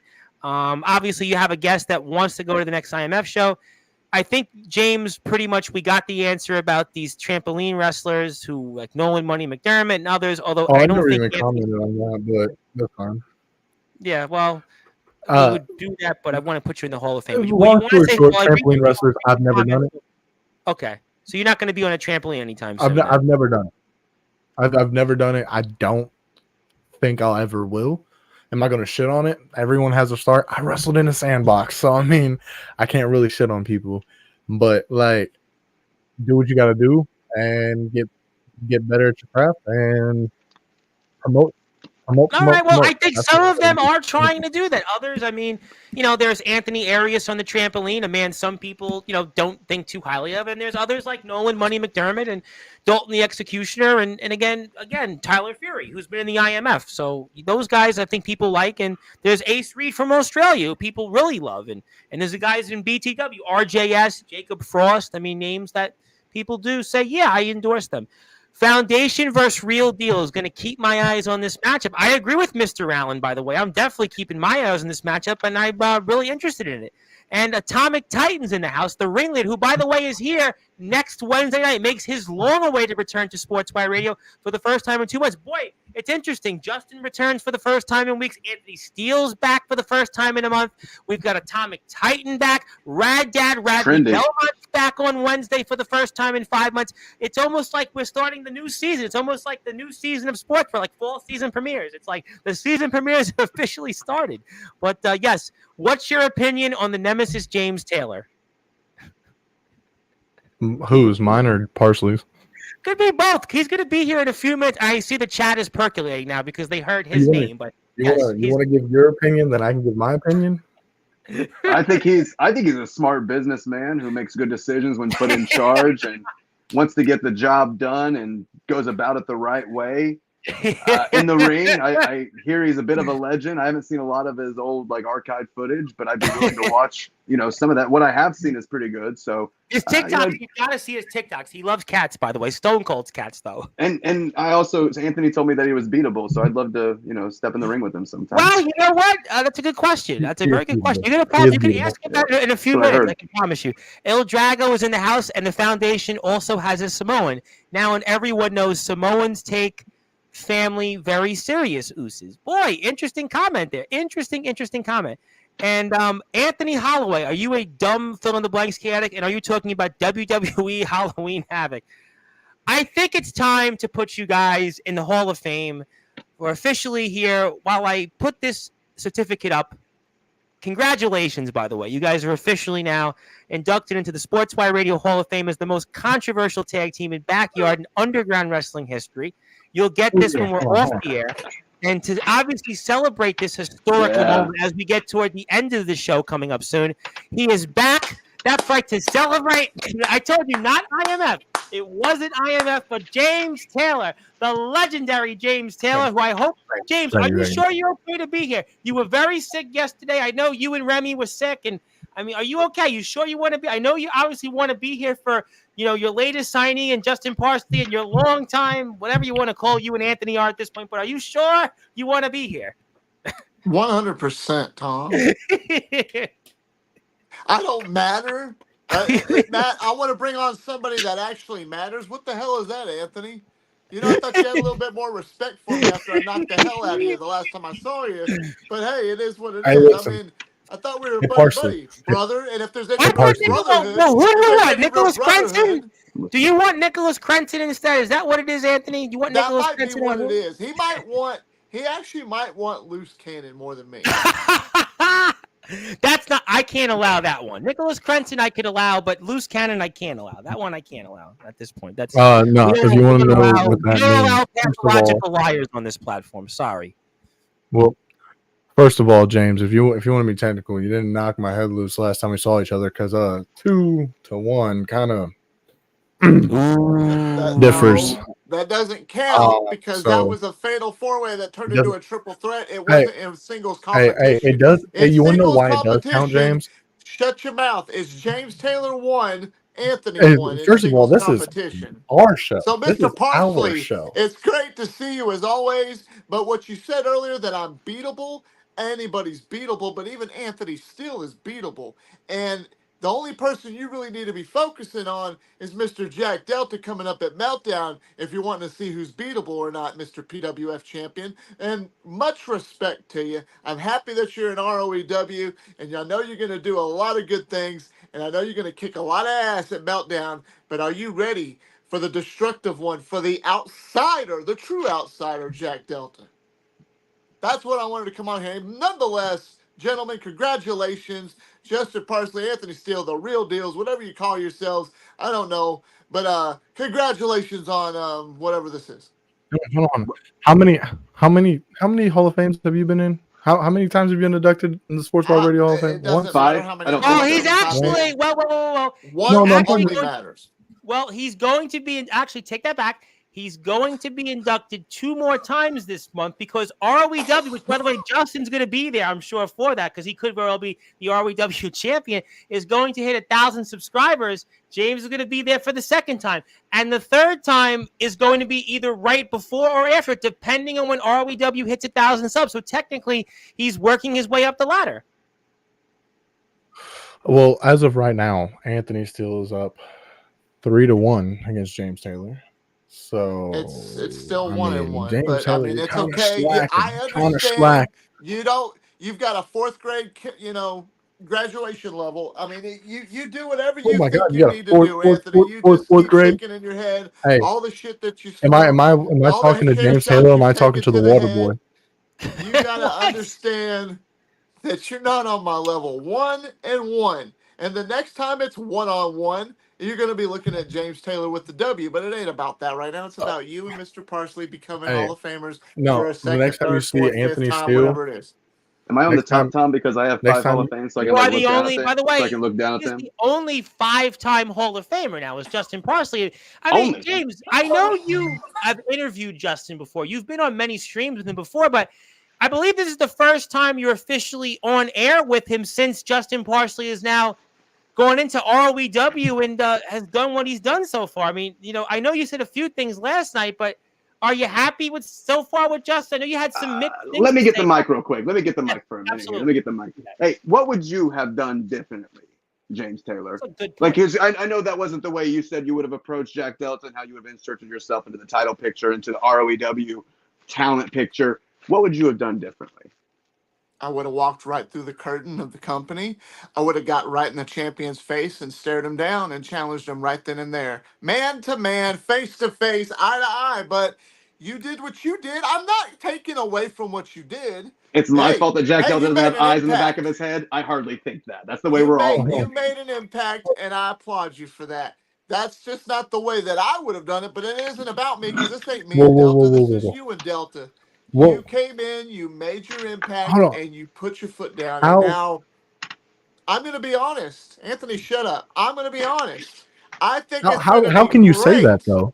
I think it's shut up. I think it's going to be absolutely great to see Justin Parsley as the PWF Uprising World Champion against the ROEW World's Heavyweight Champion, the greatest champion, actually the best championship in all of Backyard and Underground Wrestling. He has had the greatest run currently in the backyard circuit. There's no question about that. 1-on-1. It's going to be a hell of a matchup, and that I'm excited to see. I'm actually a little more excited to see that than I was with Mr. Blaze. Granted, Mr. Blaze is great, I'm going to tell you but this much. Parsley, This is where I'm gonna agree in the fact that Justin Parsley is coming into this right now as a world champion. Justin Parsley is coming into this with all the momentum right now.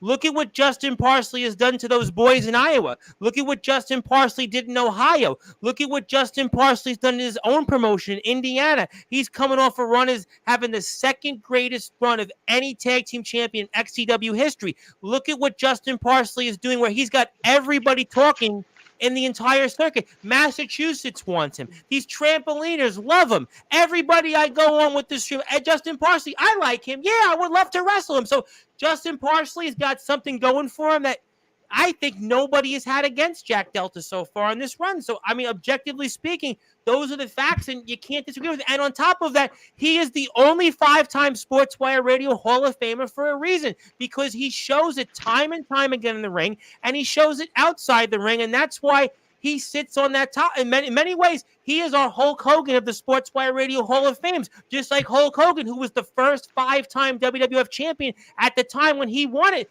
He's our first 5-time Hall of Famer.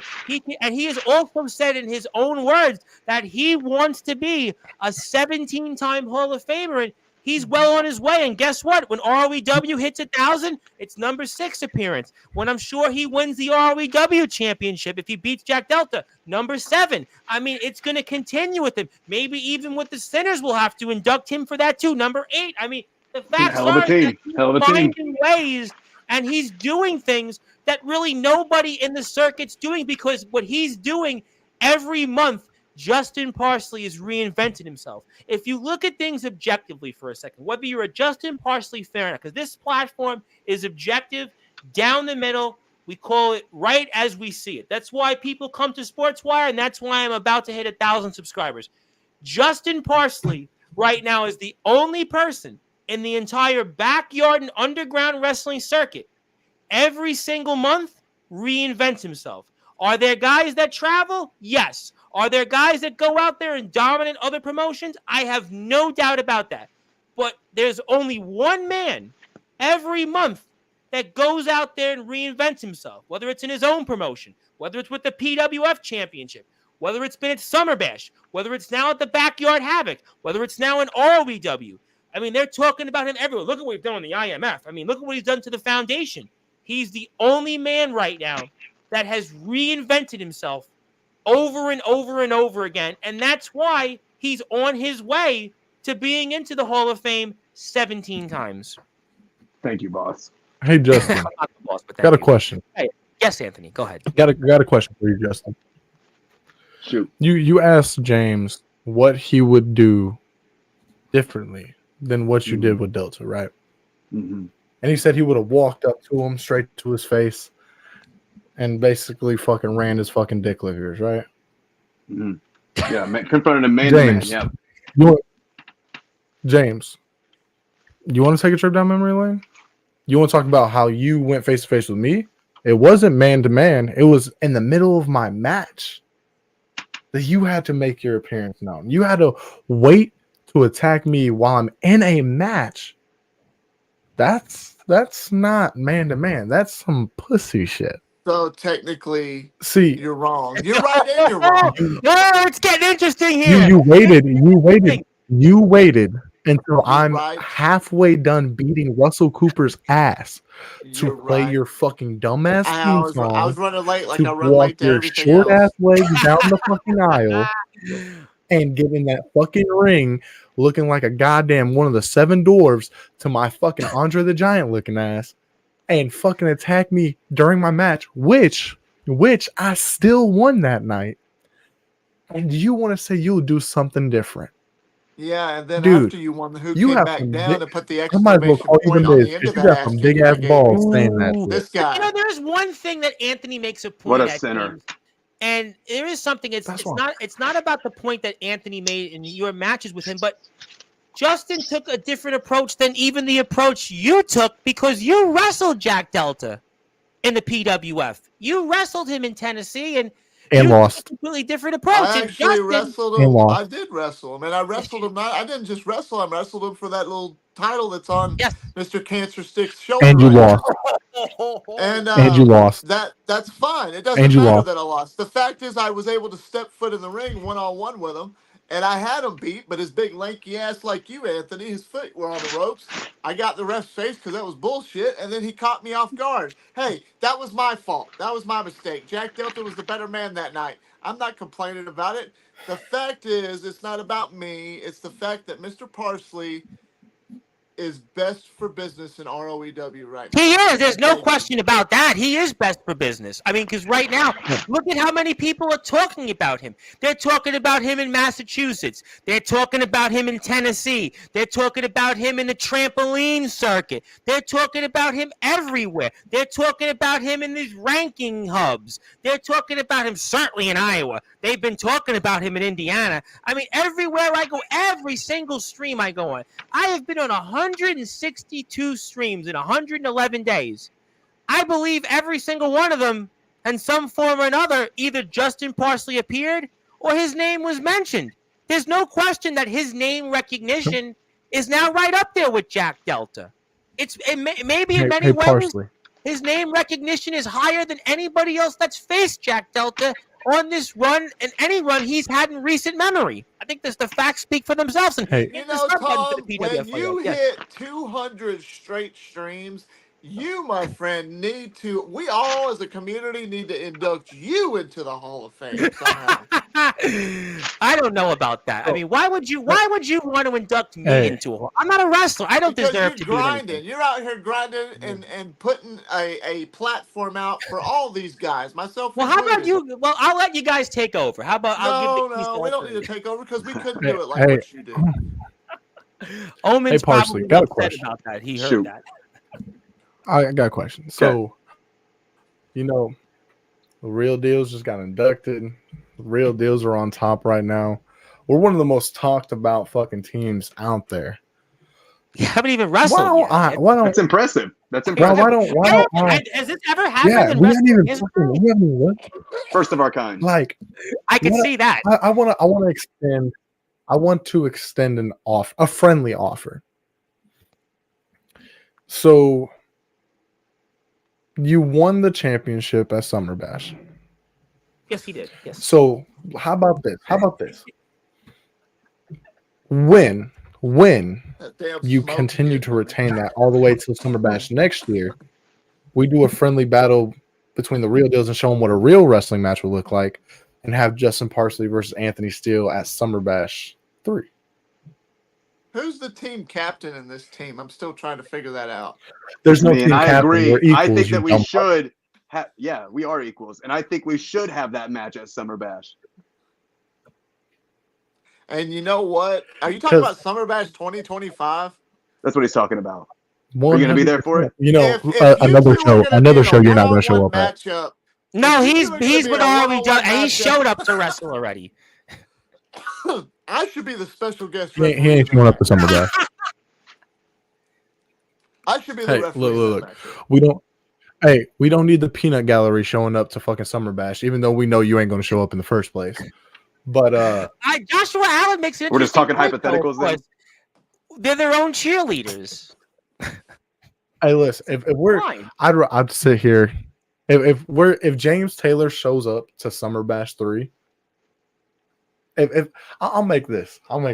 If James Taylor can show up Summer Bash 3, then I will publicly apologize for everything I've ever said about you. James Taylor doesn't. I will 100% go. I love Shane Davidson, but I don't know. No, he looks like fucking Mr. No, hell no.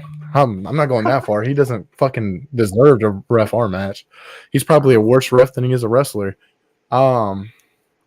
So, James. Well, Anthony, you actually know how to referee because you refereed in Summer Bash actually quite a bit. Yeah, and I was the best referee at Summer Bash. How do you know if I could referee or not? I'm the best damn referee you'd ever see. Hey, listen. Right down the middle. You're I call refereeing that shit right down the middle. And if any one of you ever got in my face, you'd understand exactly my authority. I don't know if I want him as a referee. Listen. Yeah, listen. Hey, you want if James Taylor referees our match, you want to double smack him at the same time? You got I don't want to talk about it on air. I'll tell you what. I'll offer my chin to y'all's best shot. Y'all go ahead and you do it. You do it. Hey. You want to relive what happened at the fucking? Because the second I get up, you want to. There's taxes. Hey, you want another Hawk 2 moment? moment?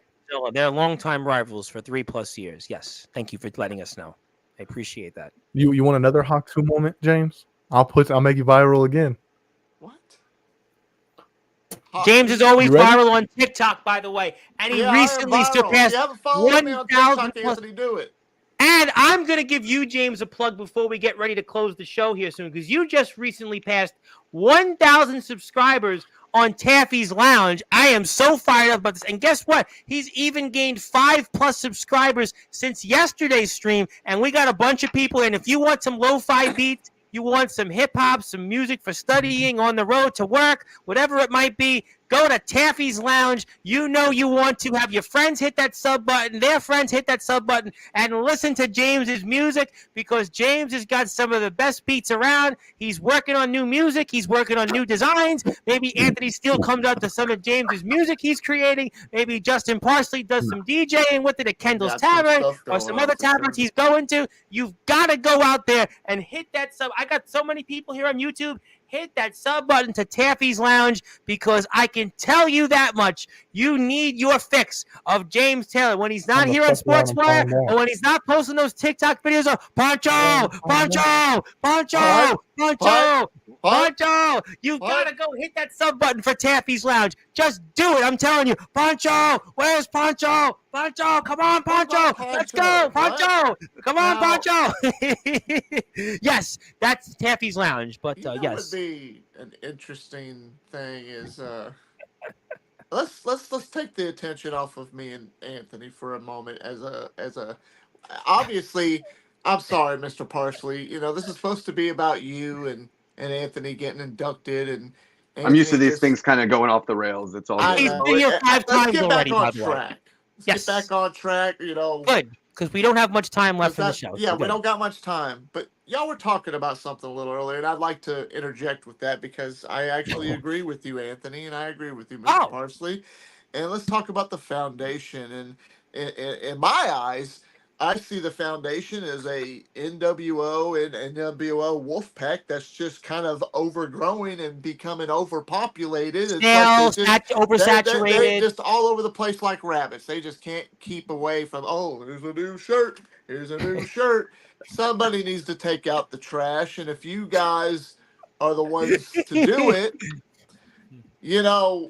I would even dare to say one day, because it's the big joke if James Taylor shows up or not. I show up when I feel like showing up. But the fact is, if I did show up, Mr. Parsley and Anthony Steele are the real deals. Is that what you're calling yourself? Yeah, the real deals.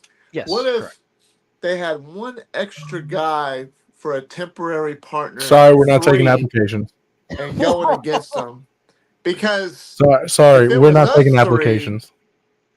I didn't ask if there was an application because I don't need an application. You got 130,000 followers. This is why we need a leader. If you want to be technical, if it wasn't for me reaching out for them, they would have never met you, and they would never really be known. I mean, who knows? Nobody really knows. But ever since I heard about them in Wisconsin before you connected to them, but I was kind of told some different things about them.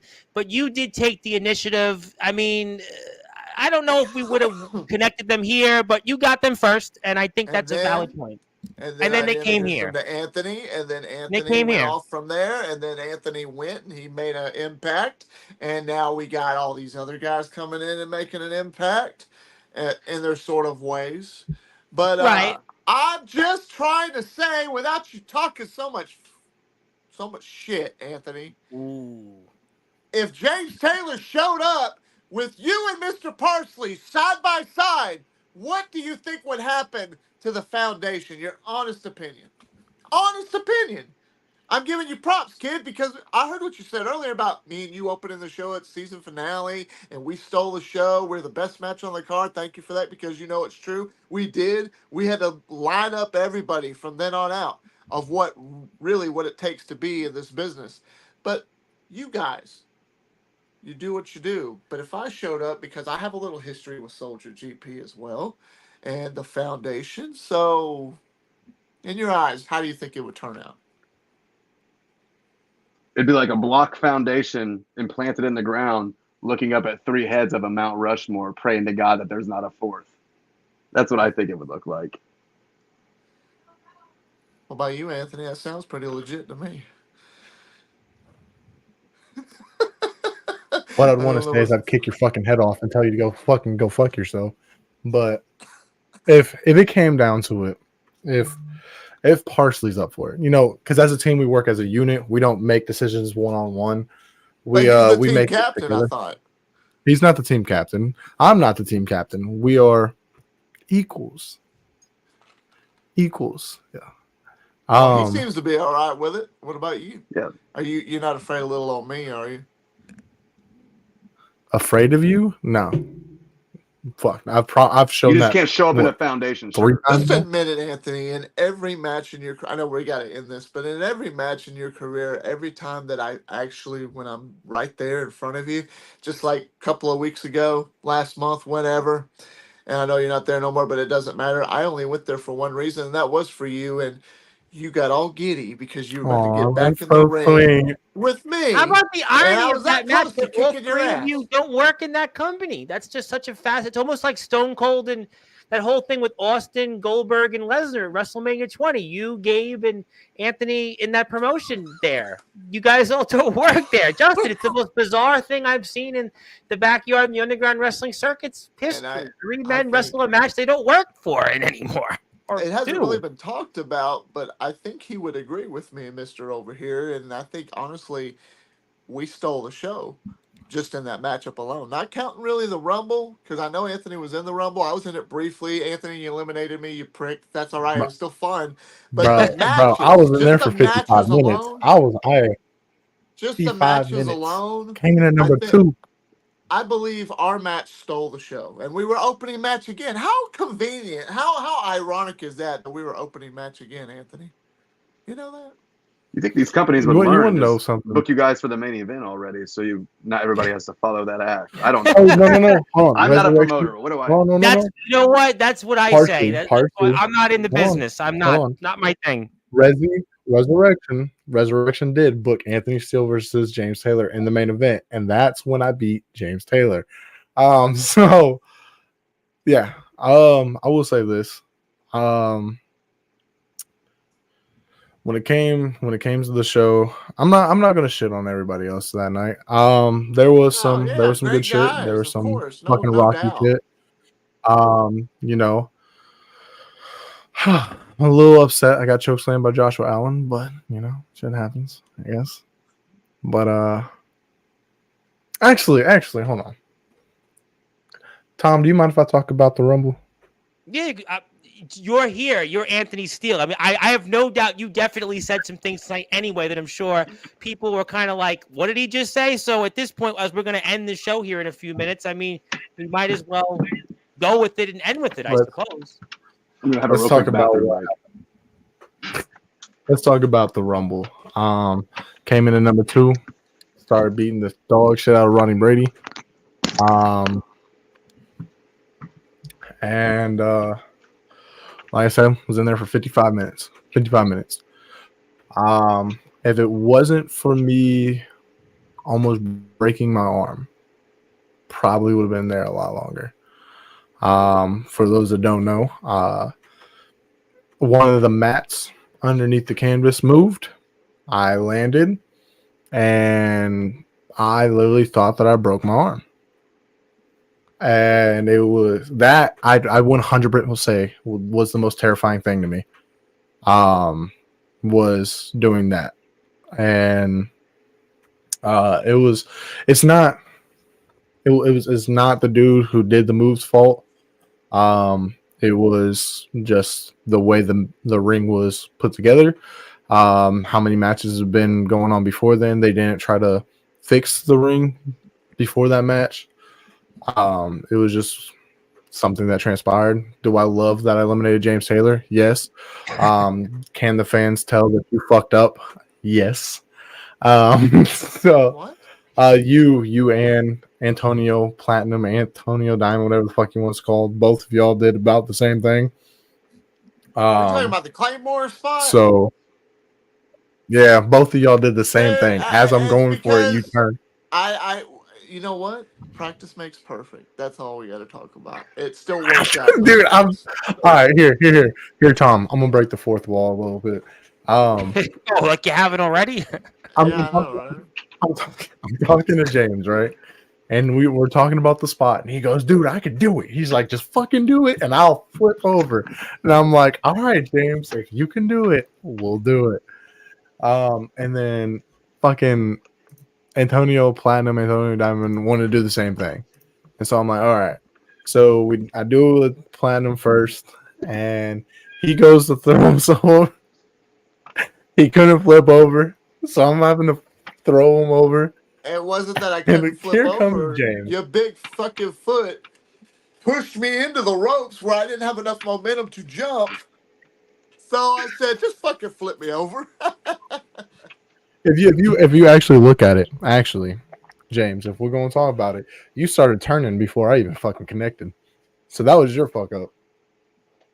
You literally started turning before my foot, because then literally my foot hit your chest, not the shoulder, not the face. You started turning, and then that's when I connected. But you know, the spots in there were fire. Spots were in there were fire. The South of Heaven that I hit on James, dude. The pop that everyone gave me when they knew James Taylor was fucking done and finished. Whew, that felt great. So I not even stole one pinfall over you. I eliminated you in the same night. Damn, that's a 2-for-1 special if I found out anything like that. So politics. Anthony, all right. So now I don't know anything about that. I don't either. Well, what'd you say, James? Nothing. He said that he was obviously he hopes to get you back next time. He hopes to get you back next time. I'll get you back next time. Don't worry. Hey, you're a good kid. Put one in one hand and shit in the other, and see what fills up faster. But let's talk about this. Yes, because if we're you going to don't end this show in if you about don't mind, 5 minutes left. Go ahead. You have 5 minutes here. Go ahead. I'm gonna speak on what has transpired in the last 2-3 weeks. Anthony Steele has relocated back to Illinois. I'm back home, which means I'm not far from Parsley. Oh wow! So that's a good thing. I'm a little bit farther from James now. I was like 2.5 hours away. Looks like I'm the true Southerner then. Good old legendary James Taylor. I'm okay with being a Northerner. I'll claim that all day. Things. I say things were not up to par with the situation I was in. All respect to what has happened. All respect to the person. I'm not gonna put their name out there like that, but I wish you well. I wish you to be healthy and stable. And I'm gonna do what I set out to do a long time ago, and that is focus on my wrestling career and focus on competing at a level that I know I'm capable of.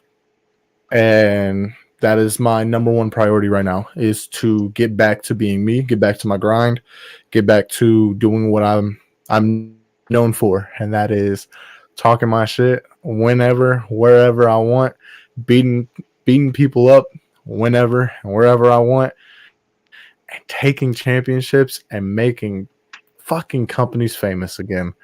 Ooh. So with that being said, Resurrection, boys that I still do talk to, you know who you are. I'm not going to put your name out there like that. Stay safe, do well. Hope to see y'all in a ring again soon.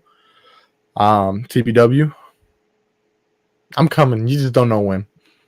And IMF. We are what? On. It is Monday. 25 days away. If you're Eastern time, we're 25 days away from the 28th Ring of Champions. Yeah, so 25 days. 25 days and counting. Yep. And I'll say this. On September 26th, I know IMF is going to be live on Sportswire. And I would hope you'd be here with us. I will be here September 26th, because that is the day that I will unveil who and what championship I'm coming after on the 28th. That's where I will sign. I will have the contract in hand, and I will sign the dotted line live on Sportswire Radio. We don't even need anybody else. You and Justin. That's it. That's all I need that day. If you're gonna do that, that is gonna draw. Listen, forget about whoever comes on. I mean, that's it. That's the show. Anthony Steele is telling the world that on September. This is why I buy a ticket every single IMF show. You find any promoter, any post, any podcaster that does what this platform does. This is why I'm buying a ticket to donate to somebody. Anthony Steele is going to tell the nation who his opponent is and what championship he's going after live right here in prime time on the brightest lights, the biggest stage, the only platform that Anthony Steele, James Taylor, and Justin Parsley. No, it's not James Taylor. He helped build it. He's been here more than almost anybody else. But on Sportswire Radio. I'm just saying, my challenge is not to James Taylor. He don't have a title. Yes, James, you want to say something here because we're very excited about What company is this for? IMF. Well, maybe I want to get me a ticket. Come watch this event.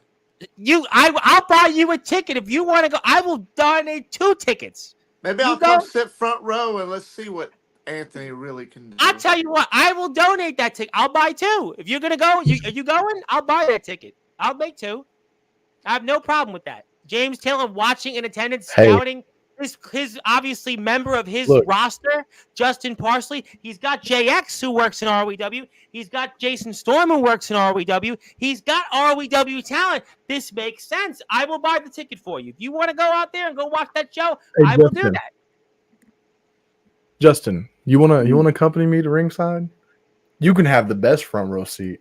Because then I'll watch you defeat whoever you're going to defeat. Ladies and gentlemen, this is what you're going to get. Anthony Steele's already back here. He's going to be back before the 26th, but he's back here live to announce who his first opponent's going to be since his long-awaited return to the IMF and which championship that could be. We don't even know who that could be. It could be anybody. That's why you have to tune in right here to this platform. YouTube at Sportswire Radio 65.7. All you have to do, if you're subscribed already, come on down. Anthony Steele's going to be here live alongside Justin Parsley. And James Taylor, if he wants to go, he's going to be there with a ticket for free on my behalf. This is going to be, I can't wait. I'm so excited. This is why we support the IMF. This is why we love coming here each and every time and getting to hear the likes of Anthony Steele, Justin Parsley, James Taylor.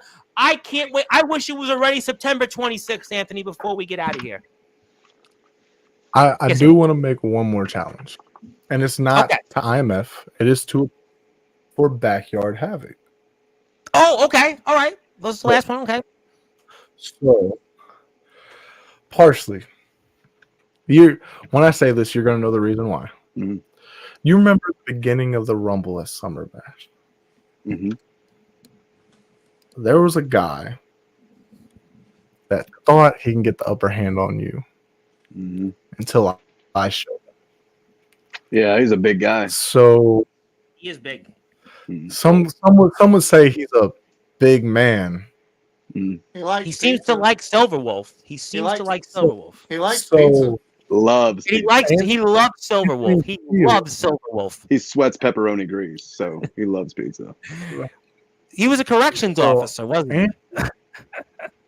Anthony Steele would like to challenge Big Man Cam to a match. Ladies and gentlemen, Havoc. Oh my God. We're ending the show with the news that Anthony Steele has challenged Big Man Cam, who was once upon a time the self-proclaimed ROEW champion, the pizza-loving Big Man Cam, who has certainly made quite a name for himself of late, but who has been not seen on Sportswire Radio, who has been on the sidelines for days because of his BYW brethren forcing him to take that suspension, take one for the team.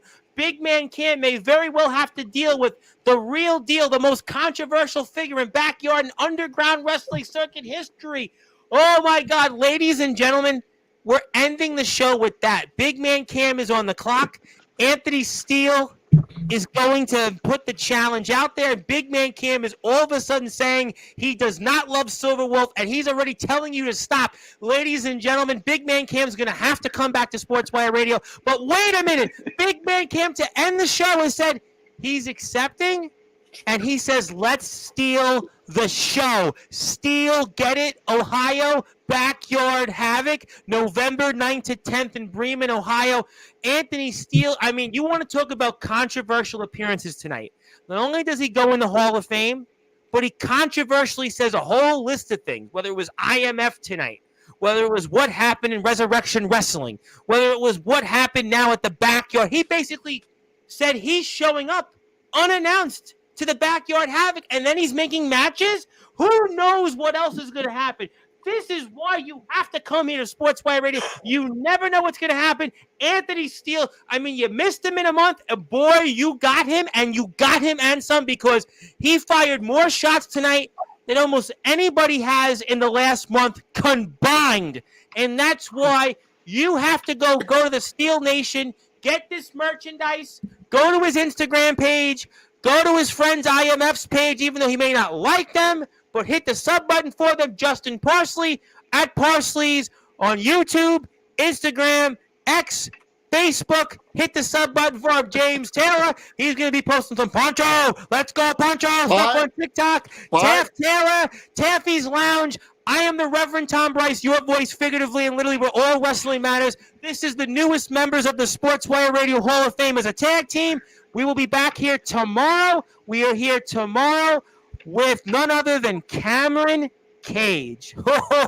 Cameron Cage, Anthony Steele, I'm going to give you the best advice and say no comment on that one. But until then, thank you, everybody. Good morning, good afternoon, good evening, wherever you are. Oh, another one. Global Radio Station that is Sportswire Radio, where all wrestling matters. And this is Justin Parsley, the PWF champion, my champion, Anthony Steele, the most controversial figure in backyard underground wrestling history, and James Taylor, the ROEW owner, the legendary Nemesis James Taylor.